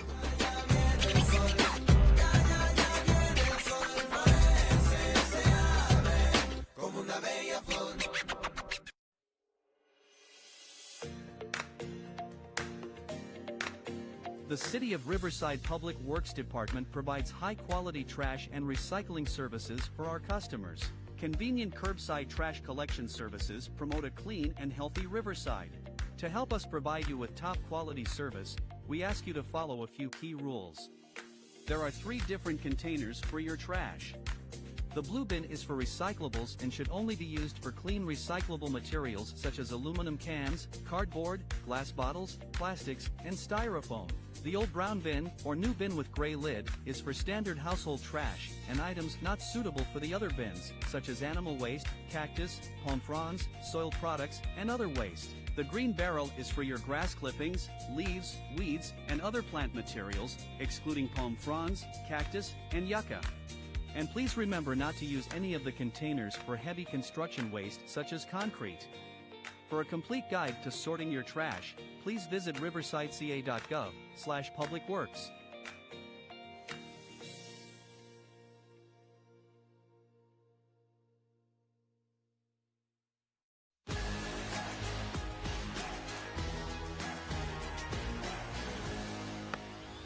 High school sports are one of the things that make living in California so great. Athletics builds character, teamwork, physical fitness, And shows what hard work can achieve. And some of us can even earn a college scholarship or qualify for the Olympics. But sometimes the behavior in the stands can overshadow our achievements on the field. I love it when my parents show up for me. But being booed for missing a play can be crushing. Parents who lose their minds when we don't score aren't helping. It can actually be super distracting. We should be able to hold our heads high after the match, win or lose. And remember that refs are people too. They're trying their best to call a fair and correct game. Even if you may not love the call. Seeing and hearing people, belligerently be mean to you, it makes you not want to play anymore. It makes you just want to go sit on the sidelines and cry. It's not fun. No one should feel insulted or ashamed because of their race, ethnicity, or gender. Hey, and enough with all the swearing. Anger has no place here. Thank you for being part of the change, and thank you for being there to lift us up.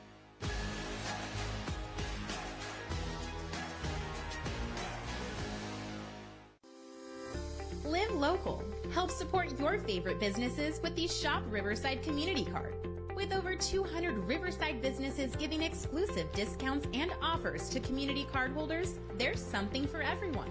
Participating organizations sell these cards for only $15 each, with $10 going straight back to the organization itself, making the Shop Riverside Community Card a fantastic way to support your favorite local group.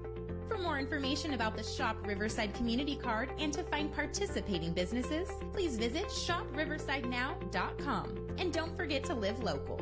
Shop Riverside.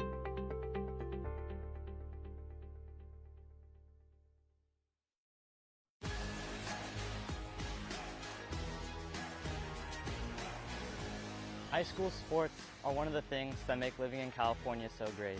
But sometimes the behavior in the stands can overshadow our achievements on the field. I love it when my parents show up for me. But being booed for missing a play can be crushing. And remember that refs are people too. They're trying their best to call a fair and correct game. Hey, and enough with all the swearing. No one should feel insulted or ashamed because of their race, ethnicity, or gender.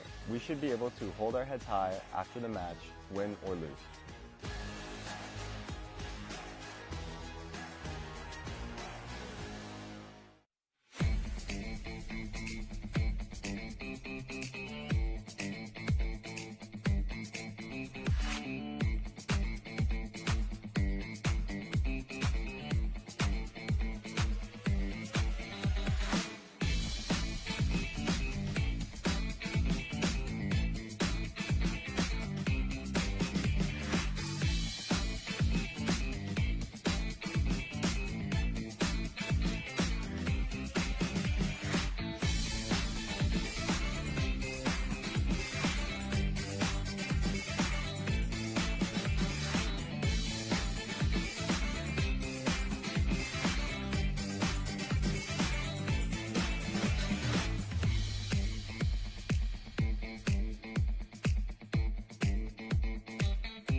The Riverside City Clerk's Office's mission is to enhance community trust and promote equitable public services by providing accessible and efficient legislative support, digital services, and city records to residents, city council, city staff, and business partners. We prioritize fiscal responsibility and adapt innovative services to meet the ever-changing needs of the community. We strive to provide residents and businesses with responsive and optimal services. So what does that all mean? Our lean and high-performing team is divided among 3 important functions: legislative, administrative support, and resident services. Besides working as a partner with every city department, the city clerk's office is responsible for many public-facing duties such as our passport acceptance facility. The passport team averages over 6,000 applications processed annually, making us the most widely used and highest-performing passport facility in the region. As the keepers of the city's legislative historical record, we are the go-to office for public information requests. On average, our office fulfills over 1,600 requests a year with a 3-day average response time, much faster than the 10 days required by state law. Every 10 years after the U.S. Census, the city is required to redraw its ward boundaries to ensure equal representation, and the city clerk's office is an integral part of that effort. In 2022 and 23, we hosted and attended 40 community meetings to gather input from our residents on how we should reshape Riverside. Visit ReshapeRiverside.com to find out more about this process and to learn about Riverside's new ward boundaries.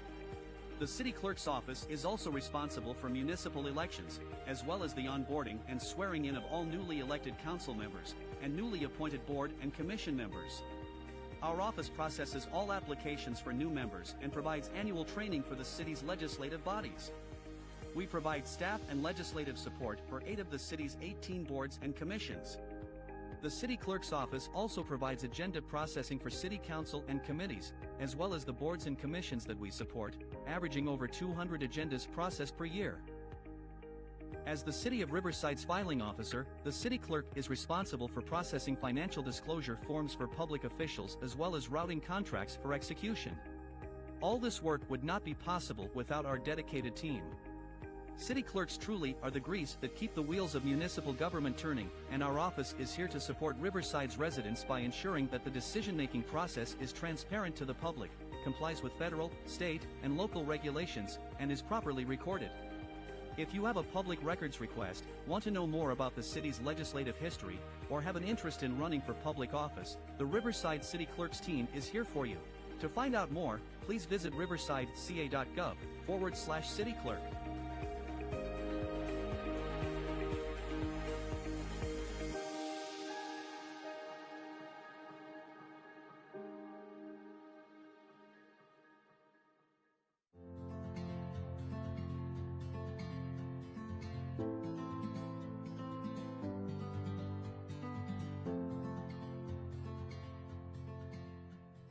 So today we're standing here in front of the Grandmother's mural, and this is a mural done by an artist named Denise Silva, who is a fantastic artist in our community.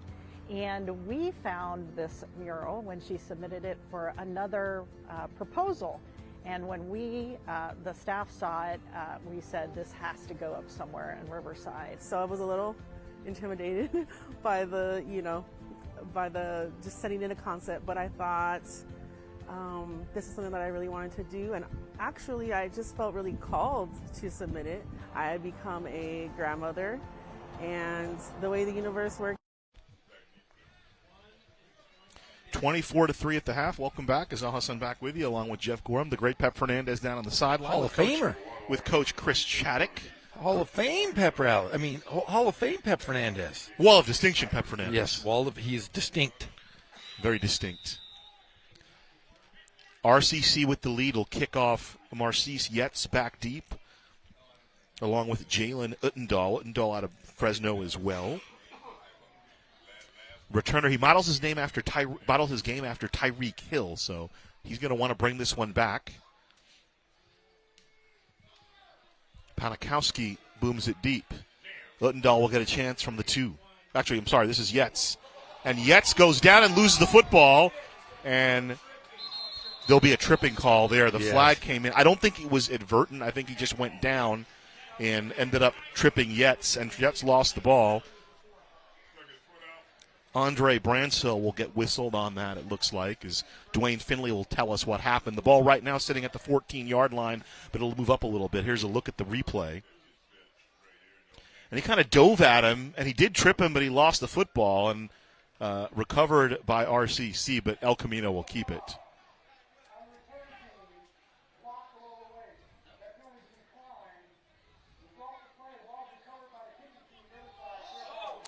Wow. So it will be a turnover. The reason that he was flipped, he was blocked below the waist. Wow. So they'll decline the penalty, and RCC will start in the red zone at the 14-yard line. There's another look here in slow-mo. Fourth turnover. And the Tigers right on it. First and 10, 14. Jordan Bart was going to get a cup of coffee, but he's called to work. Dancing outside is Strong at the 10, and tripped up at the 10-yard line after a 4-yard gain. Making the tackle for El Camino is B.J. Wagner. Mentioned Wagner was a Western Kentucky bounce back. He got into one game at Western Kentucky. It was in Bloomington against the Hoosiers of Indiana. Did he run the picket fence? September 17th of last year. Actually got into 2 games, had an interception against Hawaii. Was one of those COVID guys, so he's still technically a sophomore, redshirt sophomore. Call it 2nd and 7. Barton to Strong. Right up the left side, stopped at about the 2-yard line. Making the tackle, Justin Lewis, the sophomore from Detroit. Shout out your good friend Tim Hatch, also a Detroit native. Love old Timmy Hatch. First down RCC. They'll go first and goal from the 2. Strong will take it the rest of the way. He surges forward. Is he in? He is in. Touchdown RCC. Touchdown, Tigers! That's number 2, Bryce Strong with the Tiger touchdown. Strong with a 2-yard run after the turnover in 30-3, and the route seems to be on here at Wheelock Stadium.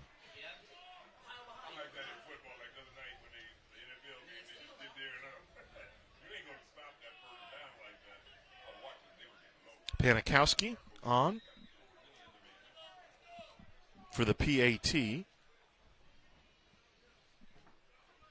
And he'll make it 31-3 in favor of the Tigers. Tom Kraft's battle station, Jeff Gorham, as we like to say. It's fully operational. Your lack of faith is disturbing. No, I'm kidding. You have plenty of faith in Tom Kraft and the Tigers, 31-3. And listen, El Camino, very good program, very good history, and they're very talented. I mean, they come off a big win against Palomar on the road. Look at the first half numbers, and we look at the dominance. 322 yards to just 100. Remember, El Camino came into play today, Jeff, averaging over 500 yards a game. Now, it's a small sample. It's just 2 games, but last year they averaged 413 yards of offense a game. Pretty solid offense. And there's that rushing total that the Tigers have just really taken care of business as far as nobody runs on a Tiger. 3 games, the Tigers have allowed a total of 103 rush yards as Panikowski will boom it. And that'll be out of the end zone for a touchback. 31-3, 13:49 to play in the third quarter. Ghazal Hassan with you, Jeff Gorham alongside down on the sideline. Pep Fernandez with Chris Chaddock, the coach of San Gorgonio. Took a loss yesterday. A tough one against Liberty. Liberty, the Bison, out there in the That's right by field. your house. Out there by Menifee, out by the stately Gorham Manor. Right around the corner from your house. Our boy John Smith is on his way over here to come over and say hello. 31-3. Tafoya, quick throw. Complete to Lorick at the 32. He'll get about 3 more yards. And he'll go down at the 35-yard line. Leo Tupou making the tackle.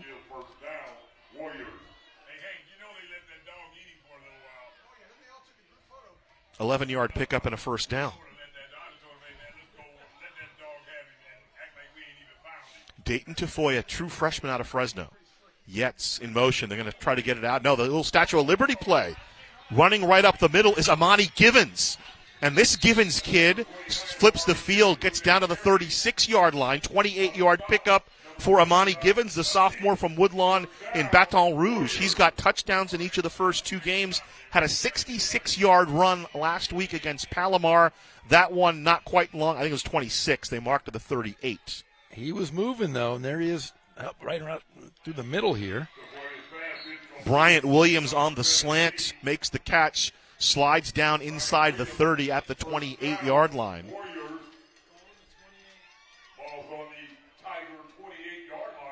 So they'll move the sticks again, 1st and 10.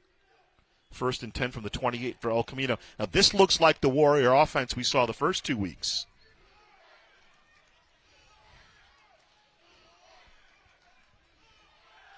Tafoya lobs it. One-on-one coverage. Nice play. Dante Bowers locked up with Bryant Williams, knocks it away, and a 2nd and 10 coming up. Bowers out of Henderson, Nevada, signed out of Arizona. Another look at the play.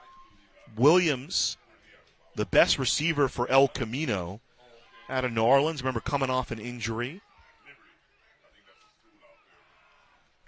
Another slant. Wow. Incomplete. Good coverage. Quaylen McQueen has had a good afternoon.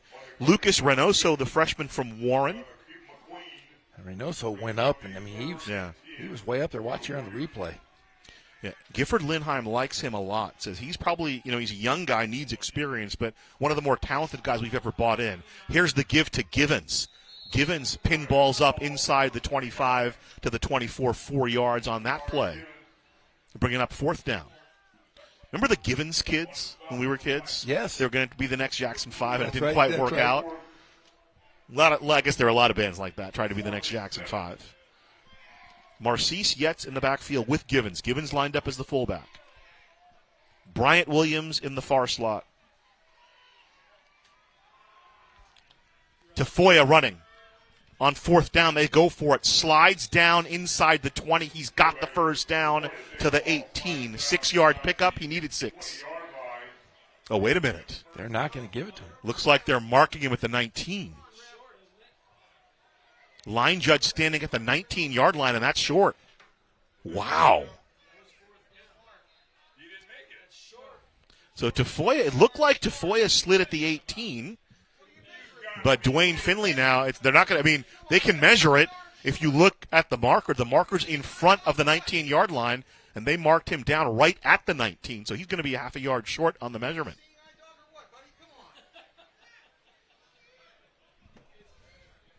And that's what Rodney Ty is talking about. He said, hey, Mike Hugh, he started his slide in front of the marker.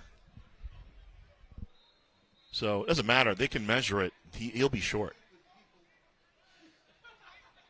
So here comes the chain gang.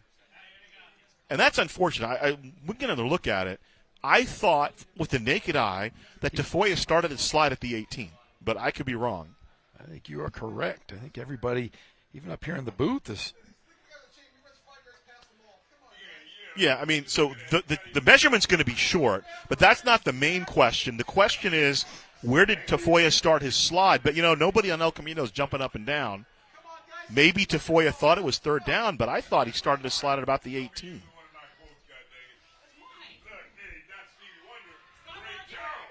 So either way, the ball goes over to RCC. They lead 31-3. It looked like El Camino was starting to settle in a little bit on the offensive side, but nice play in the defensive, couple of nice plays in the secondary for RCC. Barton's still in there. Bankole bouncing to the left. He'll run headlong into DJ Morgan. He'll get some help, and he'll go down right at about the 20-yard line, so for a yard on the play. And then it looks like a El Camino Warrior is down.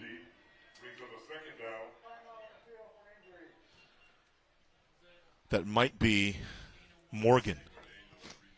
So 2nd and 9 coming up, and if we can, I'd love to see that run again by Tafoya. Now, a lot of glare here. It's hard to see the monitor, but I'd love to see where he started his slide, because I thought he had the first down when he started the slide to the 18, but no argument coming from the El Camino side.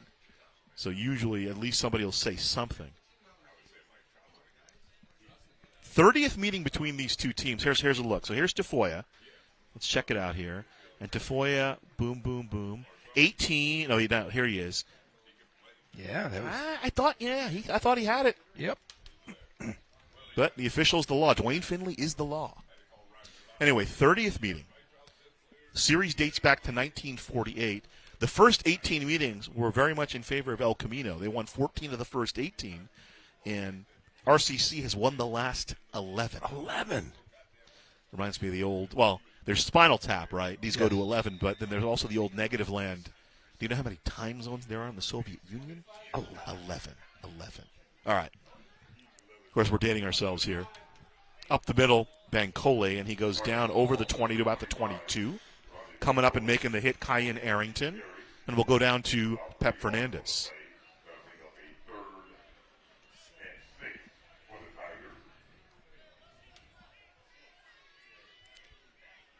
All right. So no, we're not. It's like the old Twit of the Year show. And they're off. Oh, no, they're not. Nigel Incubator Jones. Instead, it'll be 3rd and 6 here from the 23.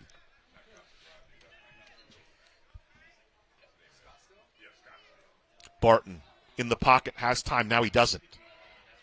Looking to the outside. There's his safety valve. Strong for the first down and more. A lot of green in front of Strong.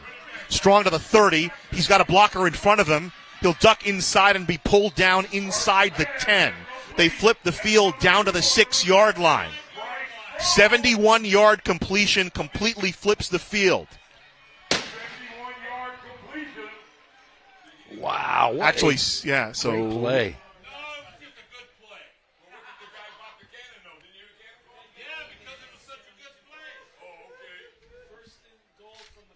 Touchdown saving tackle on the play made by Terrence Grissett Jr., the freshman for El Camino. I don't think Bryce Strong has ever been that open in his entire life. So they mark it at the 5, so a 72-yard play. And he's been open as that outlet. That's something that came about late last season for Tom Kraft. And whistle, they're going to stop the play. Yeah, ran out of time. Play clock ran out. Do we have Pep? Okay, we're not going to go to Pep. All right, let's go to Pep. Hey, guys, I was just talking to Coach Chaddick, and he pointed out that the RCC football team is now dominating all three aspects of this game, offense, defense, now throw in special teams, and it's evident, obviously, in the scoreboard as they are driving once again.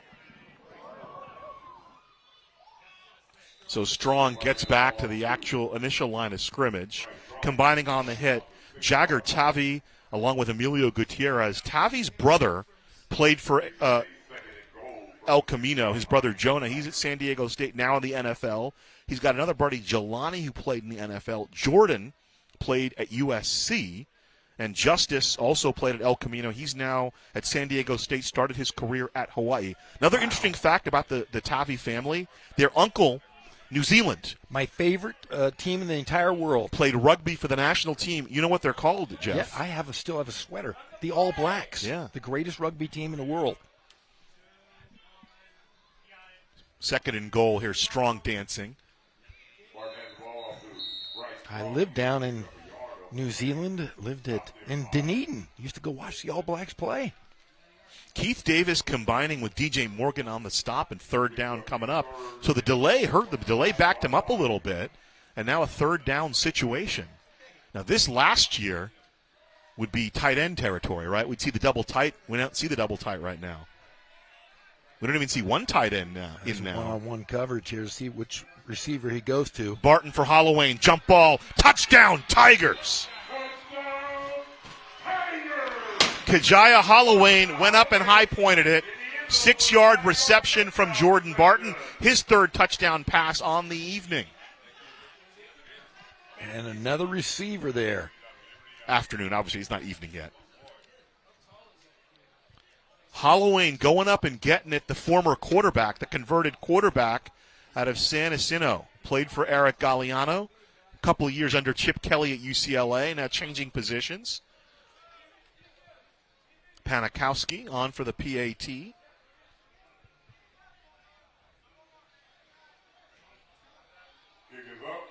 38-3 with the PAT. To quote the great Ron Burgundy, that escalated quickly. And again, listen, El Camino, they're potentially a playoff team this year, just to give you an idea of how RCC's looking right now. They went on the road and knocked off Palomar. It was a tough squad. The Tigers will see Palomar this year in league play. You know, I learned something this week in terms of scheduling in the SCFA. You know, they're all pre-scheduled. So do they throw it in a computer and it pops I think there's a formula, Yeah. because I talked to Coach Lindheim, and he was just talking about how much he respected Coach Kraft. And I said, is that why you schedule him? He said, no, we don't have anything to do with the schedule. That's all the commissioners do. That's all pre-done. Wow. I had no clue of that. I thought, everybody knows everybody. Tom Kraft, is pretty well known in the junior college world. So, and Riverside is pretty good reputation. So you'd think, people want to play good teams, which is true. I mean, Coach Lindheim wants to play good teams, but he says, outside, we have no say in our schedule. Well, that's a wrinkle I don't know. 38-3 Tigers, and Panikowski booms it deep. They'll let it go. Come out to the 25. Pep Fernandez on the sideline with Chris Chaddock. Let's throw it down to the newest member of the Wall of Distinction of the Riverside Sports Hall of Fame. Well, thank you very much. I appreciate that. I spoke with Kajai Holloway before the game, and you guys mentioned it. He's a former San Jacinto High School quarterback, signed with UCLA as a quarterback, went to Graham Lane, turned into a receiver, and now he's here at RCC. He just caught that touchdown. Coach Chaddock, you actually coached against Kajai Holloway, and he was a great quarterback, obviously a pretty good receiver as well. Oh, man, that kid, it was like coaching against Bo Jackson and Tecmo Bowl back in the day. That kid was a nightmare matchup, had me staying up really late, and you could see he's just a pure athlete, great football IQ. The body control was outstanding. That's what a Division I athlete looks like. And one final thing, Kajai also said it feels good to be back in the orange and black and be a Tiger again, as he was at San Jacinto High School. He is here at RCC as well. Guys, back to you. Incomplete pass, nearly a fumble there. Dayton Tafoya with the little shovel pass, and it kind of fell to the turf. Joey Grant jumped on it, but because he's moving forward, it's a forward pass. Again, look, he already has lost one fumble today as the quarterback, but he'll learn from it. He's got a good guy to learn under. Gifford Lindheim, the head coach at El Camino, stepping in for John Featherstone. His 7th year. Hard to believe. He's 7 years here at El Camino. Tafoya dancing, Tafoya throwing, Tafoya completing, and what a hit. How do you do? Lucas Reynoso reels it in, and Quaylen McQueen gives him a bit of a rude awakening.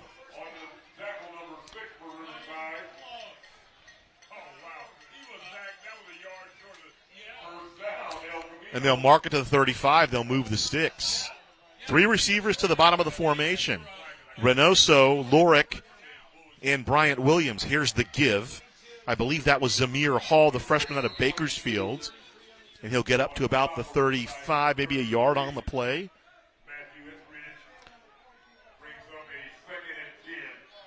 Here's that.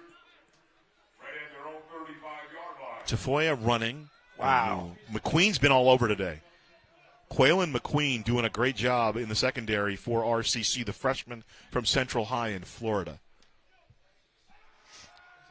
Tafoya out of the backfield. This is Givens, and he can't hold on to it. 3rd down coming up. Well, Givens is fun to watch, though, isn't he? If you see him in the backfield, he is pretty darn quick. So interesting story about Amani Givens. He worked out. So during COVID, obviously, you didn't have any football. He worked out by pushing his dad's car up a hill. What? Dad would sit in the car. He'd push it up a hill. He couldn't get in the weight room. Of course, his high school team, Woodlawn, they won the league that year.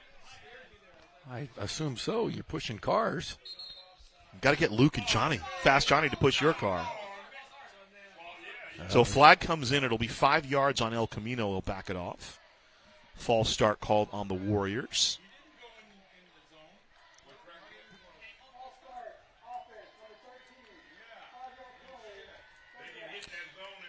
Just the second assessed penalty on the Warriors for 20 yards. 9 penalties called against RCC for 84 yards. So there was that. The one penalty was the targeting penalty that resulted in Jared Campbell getting ejected. 38-3, 8:16 to play third quarter. El Camino trying to muster a little bit of resistance. Tafoya has time. Now it breaks down. Rolling to the far side. and he'll just step out of bounds. Tupou there to run him out of bounds. Mafeleo Tupou, the sophomore out of Riverside, John W. North High. He had a big game. He saved his best for big games last year. He had 8 tackles in the SCFA final versus Fullerton, and then his other big game was against Mount Sac, the number 1 against number 3, when they played here at or they played at Ramona High School, not here at RCC. It was a home game for RCC, but it was at Ramona High. 4th down. Punt coming up. First punt of the game.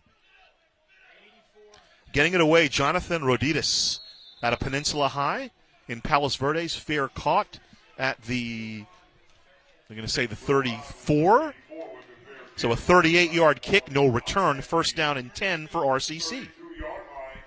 Peninsula High has had some great football. Isn't that where players. Petros went? I think Petros was a Peninsula High guy. Petros Papadakis. Roditis played soccer as well as football in high school, and Coach Glintheim deemed him. He's been a pleasant surprise. Dropped 3 punts inside the 20 last week in their win. A lot of freshmen on this El Camino roster, and a lot of them are playing. That's the difference. Sometimes you got a bunch of freshmen that don't have to play, but Coach Lindheim and his staff, they're playing a bunch of freshmen this year. 1st and 10 from the 32. Campbell in motion. Bankole to the left side. He'll get over the 35-yard line, tackled by Kyan Arrington.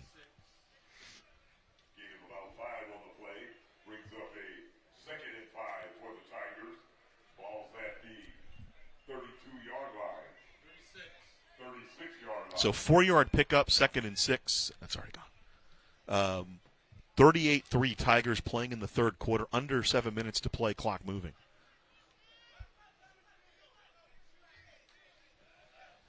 Three receivers to the near side of the formation, and the snap gets away from Barton. Fields it on the hop. He'll throw it down the field. Incomplete. He threw it away, looking for Modica, who's in the vicinity, but just burning the down there to avoid the loss. 3rd and 6. Well, that's one of the few mistakes, fundamental mistakes we've seen all day long here at RCC. Early in the season, we talk about the snapping. Sometimes the snapping is off. Oh, but this is the third game. They should have it down by now. Yeah, high school has been abysmal watching some of the long snaps we've seen this year. That was that's a 10-foot snap. Campbell split out to the near side. Ernest McDaniel in the near slot. Here comes Espadrone on the near side. Barton under pressure. Steps up in the pocket. Throws to the near side. It's complete over the 40. Right at the marker. I think he'll be a little bit short. That's Demarion Young with the catch for RCC. So we'll see where they mark it. It'll be 4th and about 1. Demarion Young with his 3rd reception of the game. And look at that stat. 7 different RCC players with 22-plus total yards today. That is a pretty darn impressive. Strong, Campbell, Espadrone, McDaniel, Holloway, Young, May, and Bankole have all caught passes.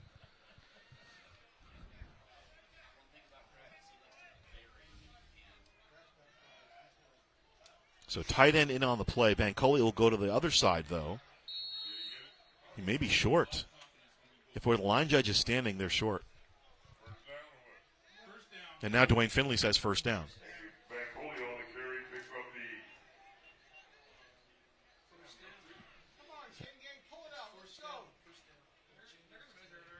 First down, Tigers.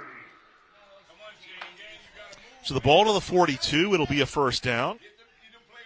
Espadrone moves up into the slot. Barton throwing over the middle behind Espadrone a little bit. Wagner on the coverage for El Camino, 2nd and 10. Yeah, Espadrone has been quiet here in here in the second half. And look at that. 3 different RCC Tigers with 38-plus total rushing yards today. Strong, Barton, and Bankole. Strong with 60, Barton 42, Bankole 39. Wow. That's what makes this RCC team so good. We've seen these great teams they've had, national championships, state finalists 3 times in a row. But I do think this is a very complete team, a lot better than I thought from game 1 to now. Corbin Hale split out to the far side. Bankole on that play. Maybe to the line of scrimmage.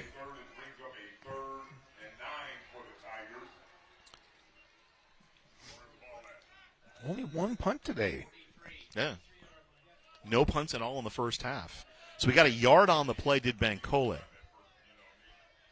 RCC goes 2-by-2. The play action. Barton looking, and Barton completing it for the first down. Right at the marker, welcome to RCC, Corbin Hale. Hale, the freshman from Whittier out of Orange High, 6'3" freshman, pretty good-looking possession receiver. Move the sticks there, Jeff. And that is the 9th receiver today to catch a pass. Does he have any more guys he can throw to? Ball on the El Camino side of the field. That was about a 10-yard pickup, and here's Strong. Dives to the 42, or sorry, the 45, so for 2 more yards. I know our friend Pep Fernandez is looking for a certain person here in the stadium, royalty here at RCC. Jagger Tavi, the freshman from Gardena, makes the tackle. Hopefully we can get him on the broadcast. Don't want to say who it is yet, but he was a state champion here at RCC.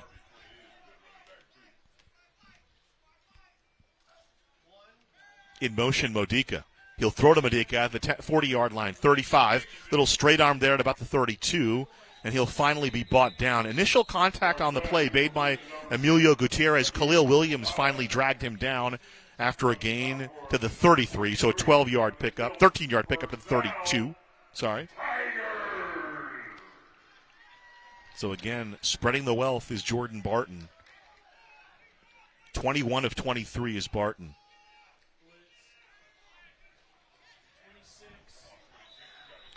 Ugorji lurches forward to the 30. Check that. That's Bryant.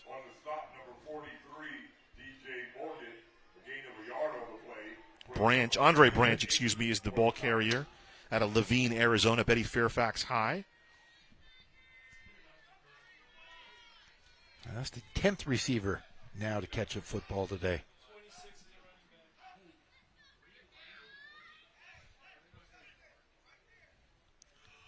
Barton, not only has he thrown for 313 yards, been incredibly efficient. The delayed handoff to Branch up the middle, inside the 30, surging forward over the 25, close to a first down. About 8 yards on the play, maybe a yard and a half short of the first down. So not only are the receivers all getting an opportunity, the 4th running back in for RCC. Here's Branch again. He might be a little short.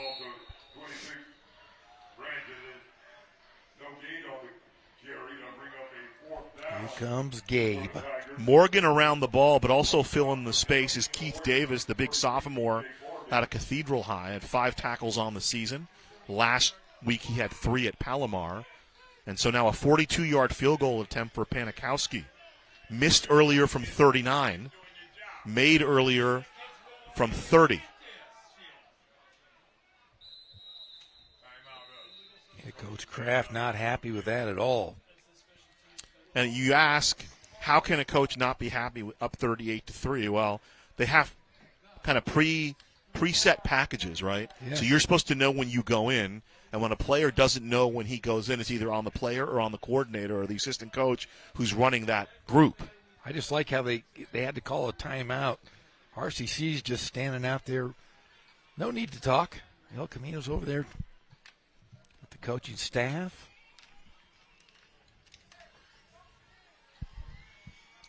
You know, we talked about it a lot last year. And since Tom Kraft has been at RCC, a lot of the attention goes to the offense. I think they've put 286 players to the next level. The 286 players have moved on to play college football, Division I and otherwise, right? And the offense gets a lot of the attention because Tom Kraft is, Chris Chaddock said it, he's an offensive, guru. I have a stat to put it in perspective for you here in just a minute. 42-yard attempt off the foot of Panikowski, has the distance, but it misses.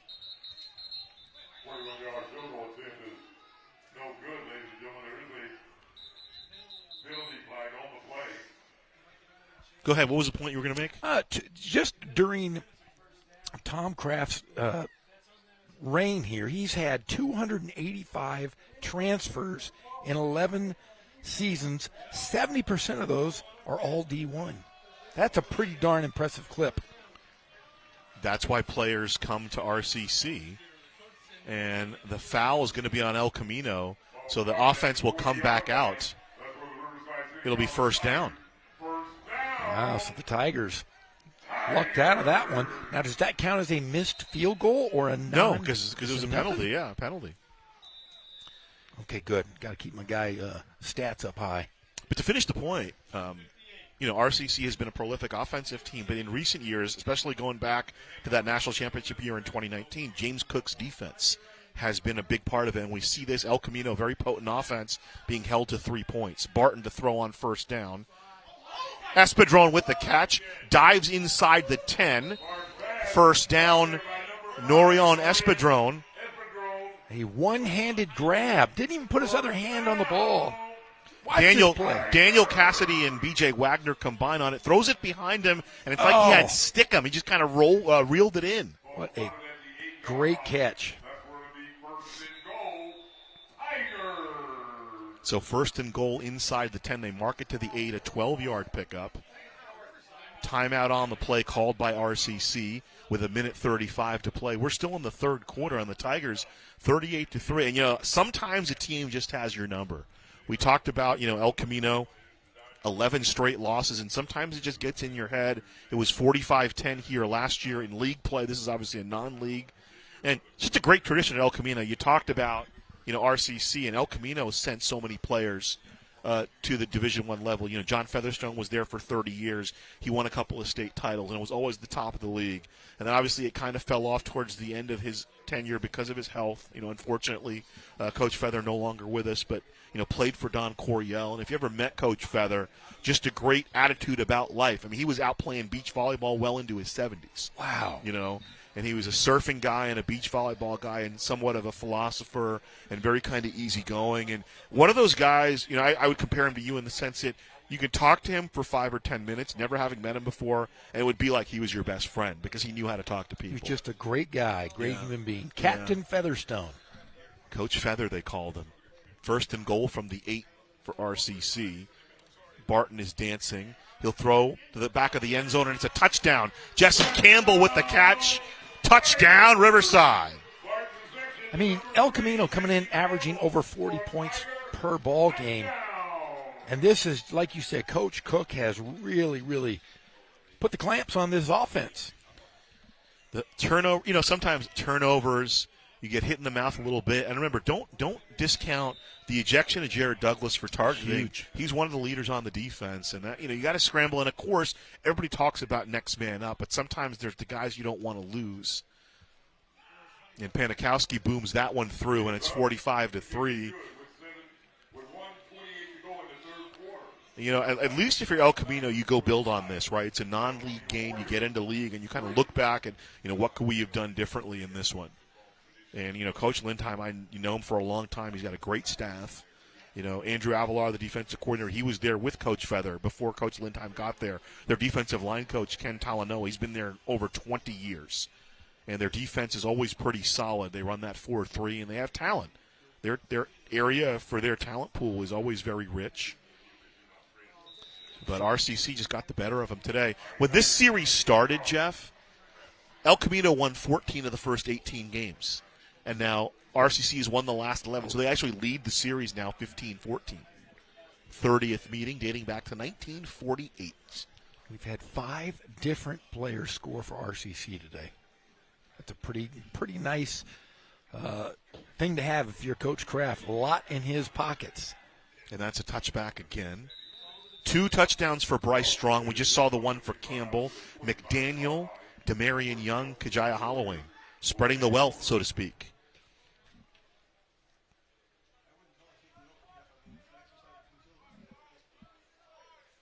$11 different receivers for RCC, Jeff, have caught passes. That's got to be some sort of record. We thought, Jake Retzlaff was impressive last year. This is Barton spreading the wealth just as well. Edwards dancing. He's in at quarterback, about a 6-yard pickup on the play for Champion Edwards. Now, Edwards, interesting story. He was supposed to go to Idaho State out of high school. He's a freshman. Remember, he's an L.A. kid, but he graduated American Fork High School in Utah. And they wanted to change his position. They wanted to make him – he was an athlete, wide receiver, maybe something like that. But he wanted to play quarterback. And he talked to Coach Lindheim, and Coach said, hey, we'll give you an opportunity to play quarterback. And he decided to come to El Camino and maybe raise his stock a little bit. There's the throw. Bryant Williams, did he catch it? They say he did, up to the 37-yard line, so about 5 more yards on the play.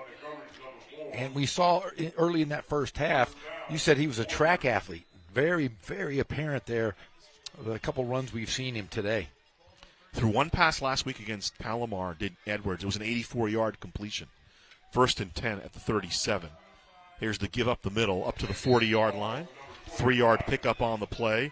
Carrying the ball, Azion Nelson, the freshman.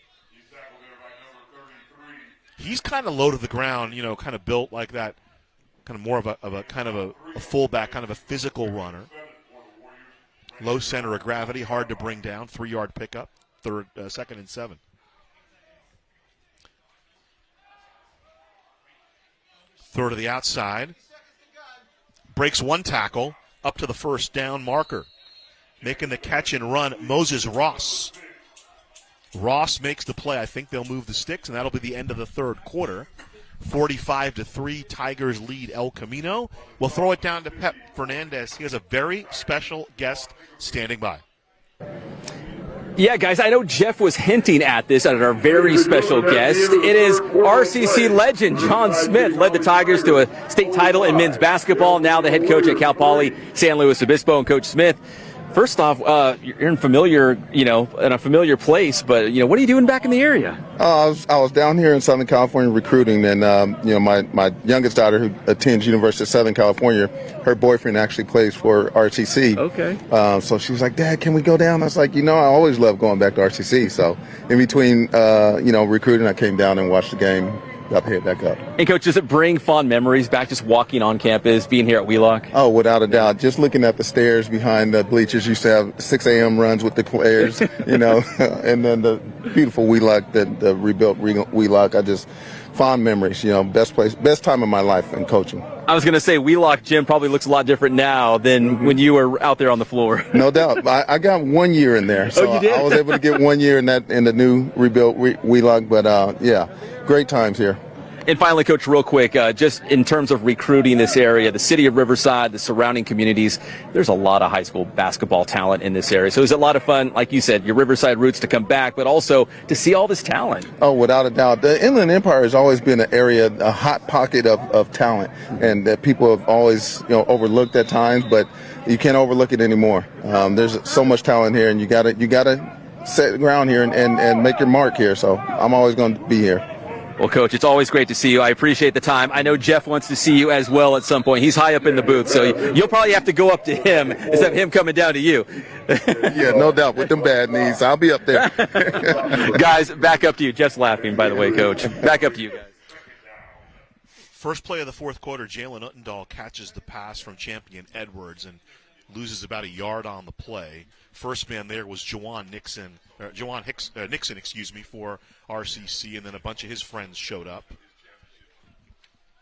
2nd down and 10. They'll say he got back to the line of scrimmage. Here's the throw over the middle, and it's complete. First down to the 40-yard line of RCC. Making the catch for El Camino, Moses Ross. How nice was it to see our friend John Smith? Yeah, great that he's in recruiting.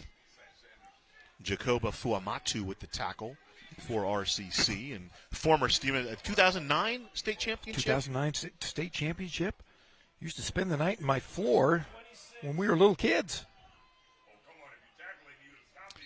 3-yard pickup, running it wide to the left side is Kendall Taylor for El Camino. So both coaches now getting a look at some of the guys a little bit deeper on the roster. 45-3 as we start the fourth quarter. Ghazal Hassan with you, along with Jeff Gorham down on the sideline, Pep Fernandez. Nice to see John Smith.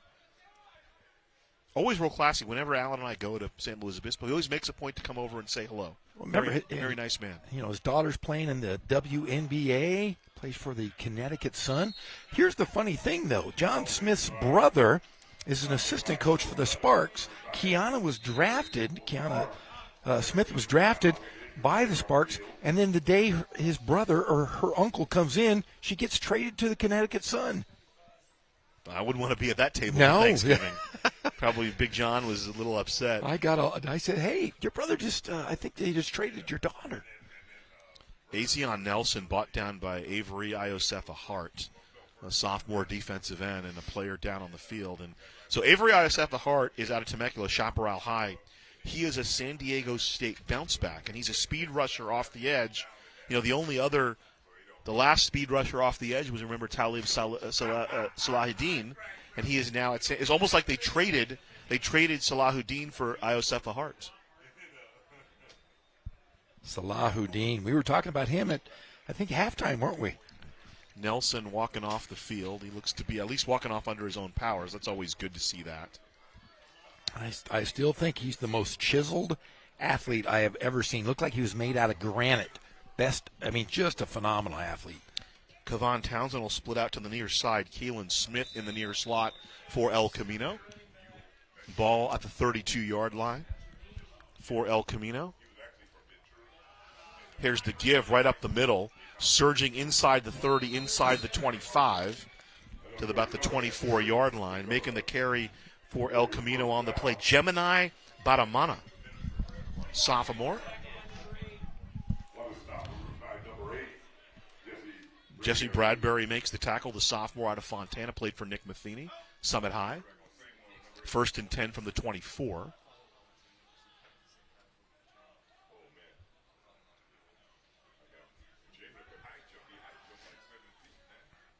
Edwards to throw. Utendahl out of the backfield. Inside the 20. And finally ridden down at about the 10-yard line. Making the tackle on the play for RCC was Fuamatu. Jacoba Fuamatu out of Mater Dei, Orange County kid, Orange, California, his hometown. They mark it to the 11. Play action. Edwards taking it trying to take it around the corner, but he won't get anywhere. He'll step outside, just inside the 10-yard line. Richard Sweeney comes over, Orange Vista product, to kind of run him off. So a yard on the play.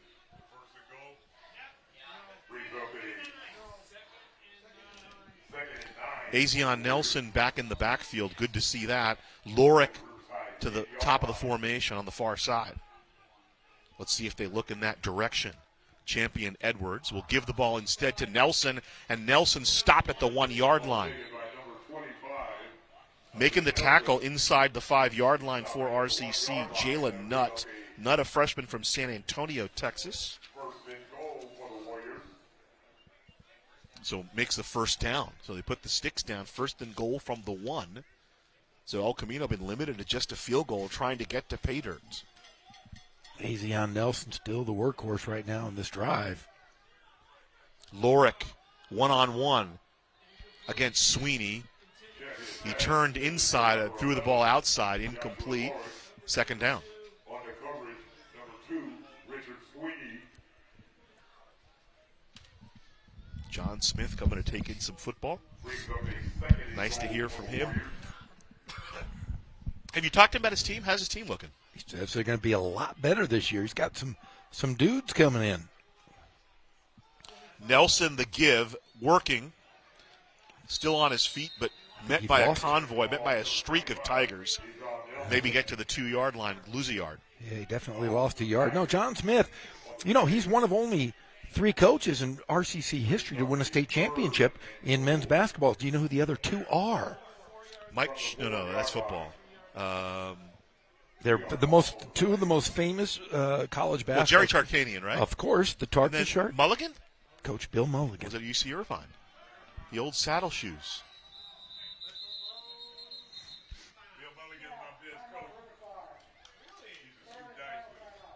Timeout on the play called by the RCC defense, so James Cook will talk it over with his defense. And what a job Coach Cook has done this year. Even going back to last year, since we've been covering these games. Yeah, and you thought about, think about this. I think that a lot of the hype was, 2 years ago they won the national championship. Was it 2 years ago? 3 years? 2019. They won that state championship, and they've been to the state finals 3 years in a row. But there's always been a couple stars that really stand out. Remember Retzlaff, his first game of the year, he threw for, 488 yards in that first game as a Tiger. But the thing is about this team is there's 11 guys that have caught passes. There's been 5 different players to score. This might be the most talented RCC team as a unit that we've seen. And remember, this is the first team since 2019 where the recruiting and some of the stuff wasn't affected by COVID or the field. I remember Coach Kraft telling us they missed out on about 30 or 40 players over the last couple of years because of COVID regulation, because they didn't have a field, practice field. He actually even told me the practice situation has improved for them as well. So all that helps. 3rd and 4 coming up. Edwards. He'll take it himself. And how do you do from Isaiah Boger? Boger spying the quarterback, drops him for another loss back to the 6. He's my new favorite defender.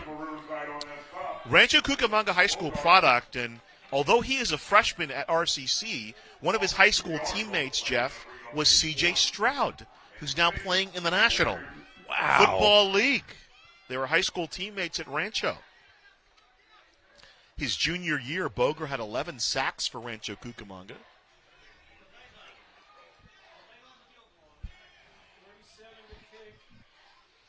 Cooper DeLeva on for the field goal attempt. 23-yard field goal is good.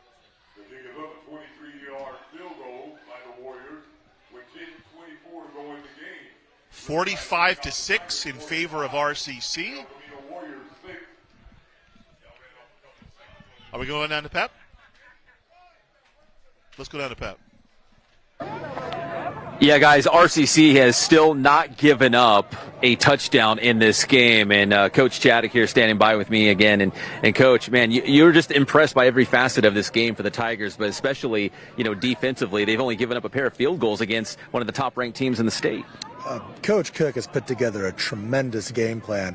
This is the number 9 team in the state, and they're making it look like a father playing a 6th grader in the driveway. Coach Cook has just come up with a tremendous plan, and they're executing it. And you got to give credit to the special teams as well, because that's the straw that broke the camel's back at the start of the half. So they're just executing in all 3 facets of the game, doing a tremendous job. So hats off to the staff for making an excellent team look rather pedestrian.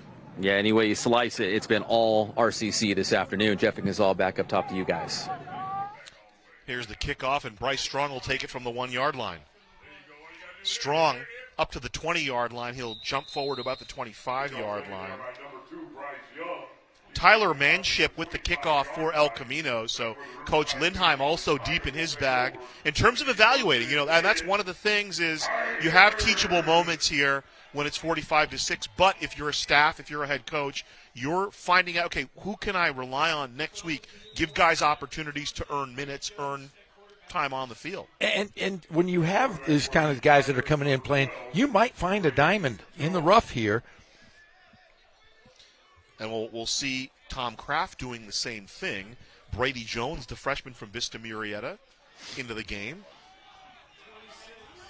Here's the handoff up the middle, and surging back is the defense for El Camino. Carrying the ball for RCC, Andre Branch, Levine, Arizona. And their RCC is really high on Brady Jones. We heard his name. We heard he might start this year as a freshman. Before the season even started, we had heard how well he had been playing in workouts. It's interesting when we're talking about, Coach Cook a lot, the defense, and people, will Coach Kraft get upset? No, because Coach Kraft wants his assistants, to thrive, and he wants assistants to. I don't want to speculate. Here's 2nd and 10. Here's the give again, and Branch again over the 25 to about the 27. 2 more yards for him, 3rd down.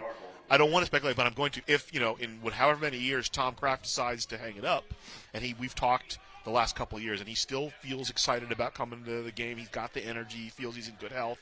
But 3, 4, 5, 6 years down the road, if he's still on the staff, James Cook will be a logical guy to move in for Coach Kraft. Right? Well, of course, he can continue to do what Kraft has done on offense, and defensively. You have your guy, Coach Cook. I don't want to scare anybody. I mean, last time I talked to Coach Kraft, I asked him that question, he wants to be around for a long time. Jones stepping up, and Jones completes the ball to the middle of the field. And the tackle made it the 40-yard line, a 13-yard pickup. Second reception on the game for Corbin Hale. Hale out of Orange High in Whittier. B.J. Wagner making the tackle. So up to the 42. Another look at Hale.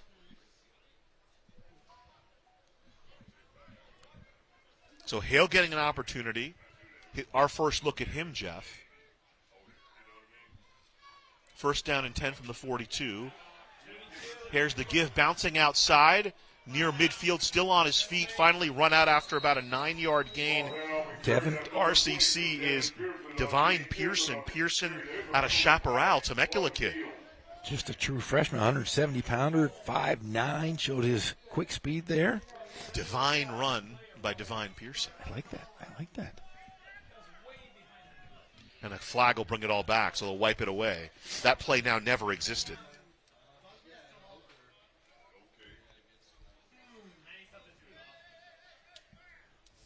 It's a lost episode.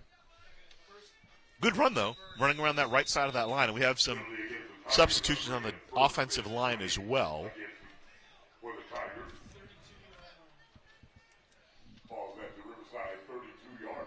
Capelele Hausia is in. He's a freshman from Vista del Lago. Christian Perry as well. Give right up the middle, Divine Pearson, dragging a couple of tacklers to about the 38-yard line, 6 yards on the play. Perry still in there on the offensive line. From Temecula Valley High School, 6'7", 285. That's a big boy. Was a backup last year, and it's funny, at 285, he's undersized, according to Coach Kraft, to be a left tackle. But he said worked very hard in the weight room, very strong, understands leverage, and worked to put some bulk on the frame. Caden Williford out of Aquinas High in the near slot for RCC. Jones hands it off to Pearson. And Pearson stopped right at the line of scrimmage, maybe lost a yard on the play. Clock ticking, under 7 minutes to play, 45 to 6. Game well in hand for RCC. Looks like it'll be 12 in a row for them over El Camino dating back. The last time El Camino won in this series was in 2009. Last time they won here at Wheelock back in 2008. That was a long time ago. Oh, yeah.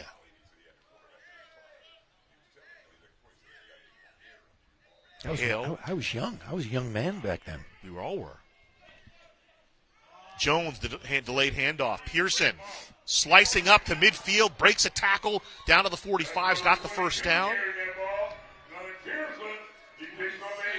We were all so much older then, Jeff. We're younger than that now. Thank you, Roger McGuinn. Look at Pearson. Taking a shot and kept going. Well, so when you're playing behind Bryce Strong, when you're playing behind Ayinda Bancola, you gotta, when you get on the field, you gotta produce. You gotta make sure you're gonna get back out there. L'Italian Payne out of Chino Hills, Ayala High, he's in motion. Keeping it is Jones. Jones inside the 40, inside the 30, diving forward to the 25-yard line. DJ Morgan finishes him off there. Brady Jones looked like a soccer player trying to run through that thing. 21-yard pickup. They'll mark him down at the 26. Look at him. Moving. And again, you don't get on the field much during games. You want to make sure you're doing well.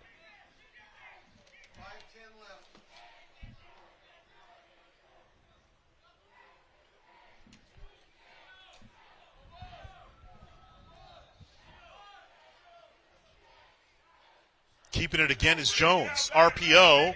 He keeps it. 20, 15, 10. Knocked out of bounds just in front of the 10-yard line. Brady Jones, he's a machine out there running. 14 more yards for Jones. Here's the remaining schedule. We'll be back with you against Grossmont. They're on the road for a couple of weeks. We'll have that game against Grossmont on the 14th, and we're back for Saddleback and Fullerton. And, of course, the playoff games. If they make the playoffs. Right? Oh, they're going to make them. Pearson runs right into Cohen Fuller's hands. Fuller, the sophomore from Inglewood.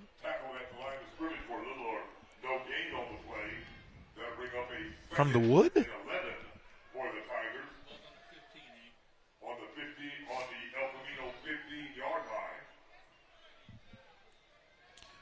So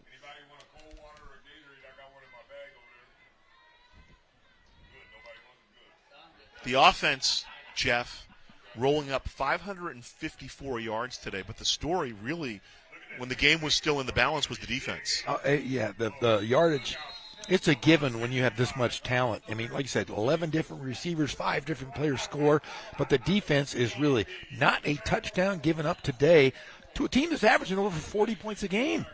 Yeah, and last week, you remember, when they got the run game going was when things kind of shifted into second gear for the offense for RCC. This year, it's really been through the air. This week, it's really been through the air. They really got it going by throwing the football. Pearson, and again, there's Cohen Fuller.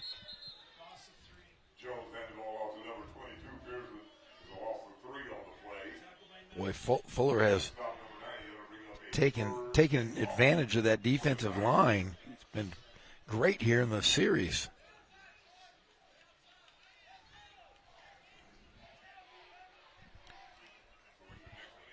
So Brady Jones in, Jordan Barton sits down. A job well done. 23 of 25, 334 yards and 4 touchdowns. I mean, those are Jake Retzlaff numbers. Yes, they are. Under 3 minutes to play. 3rd down. Jones to Pearson, staying on his feet, keeps the clock running. I wonder if we'll see Panikowski here.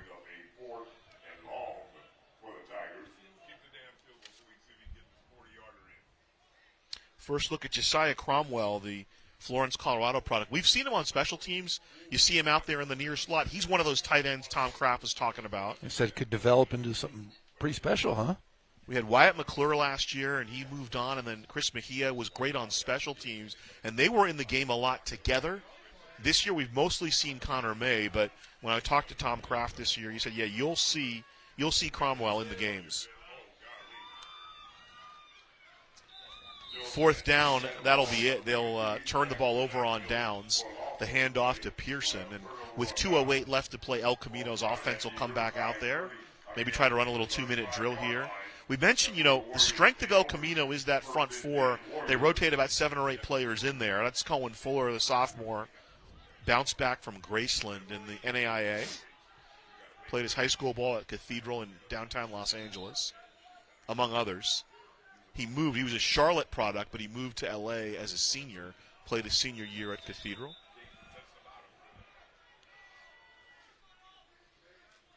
Edwards throw to the outside. It's complete to the 30.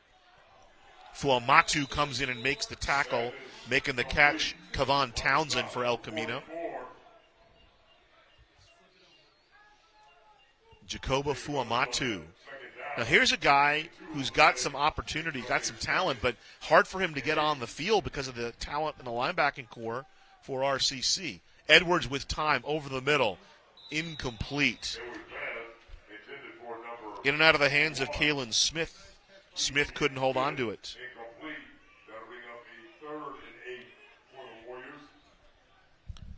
Clock stops at 1:40, 3rd down and 8. Smith in the far slot.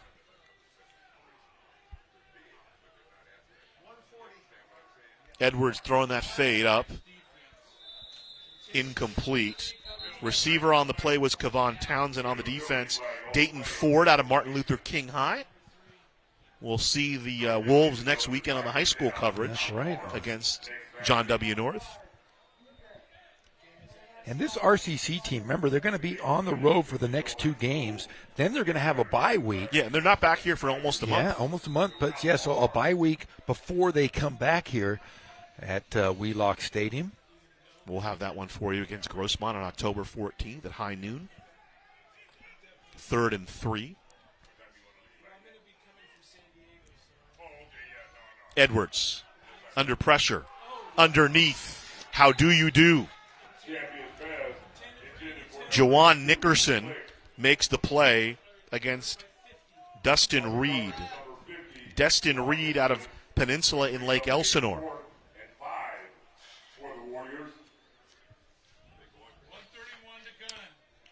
Again, the schedule will have the Grossmont game, the Saddleback game, the Fullerton game, and potentially any playoff games.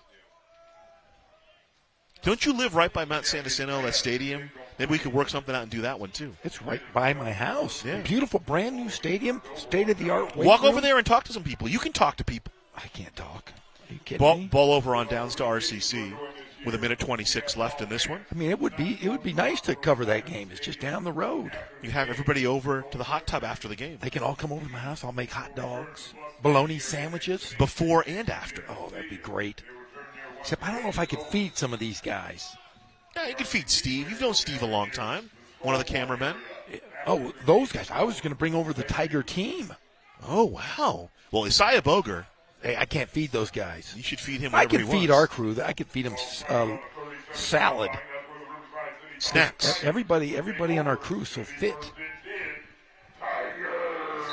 1st and 10 RCC, and the flag comes in. Dwayne Finley, the white hat. Yeah, I think we should look into it. I'm gonna have the entire staff come over. I'll grill some burgers and hot dogs, and we'll do the game.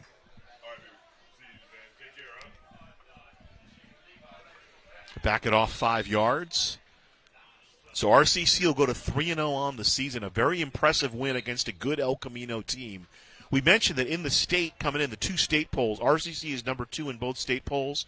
El Camino was 9th in one poll and 10th in another. In the national poll, though, Brad Hoysett's JC Gridiron, he actually had El Camino ranked ahead of RCC. Wow. El Camino was 7, RCC was 8. 14 California teams in that dirty 30, JC Gridiron. 7 from Southern California. Under a minute to play, 45-6. They'll just let the clock run down. It's victory formation time for the Tigers.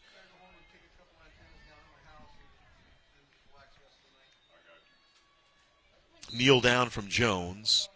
And they'll need to snap the ball. They won't need to snap the ball. 45-6. Barton, 334 yards through the air. Bryce Strong, 62 yards on the ground, Jeff. 154 yards receiving.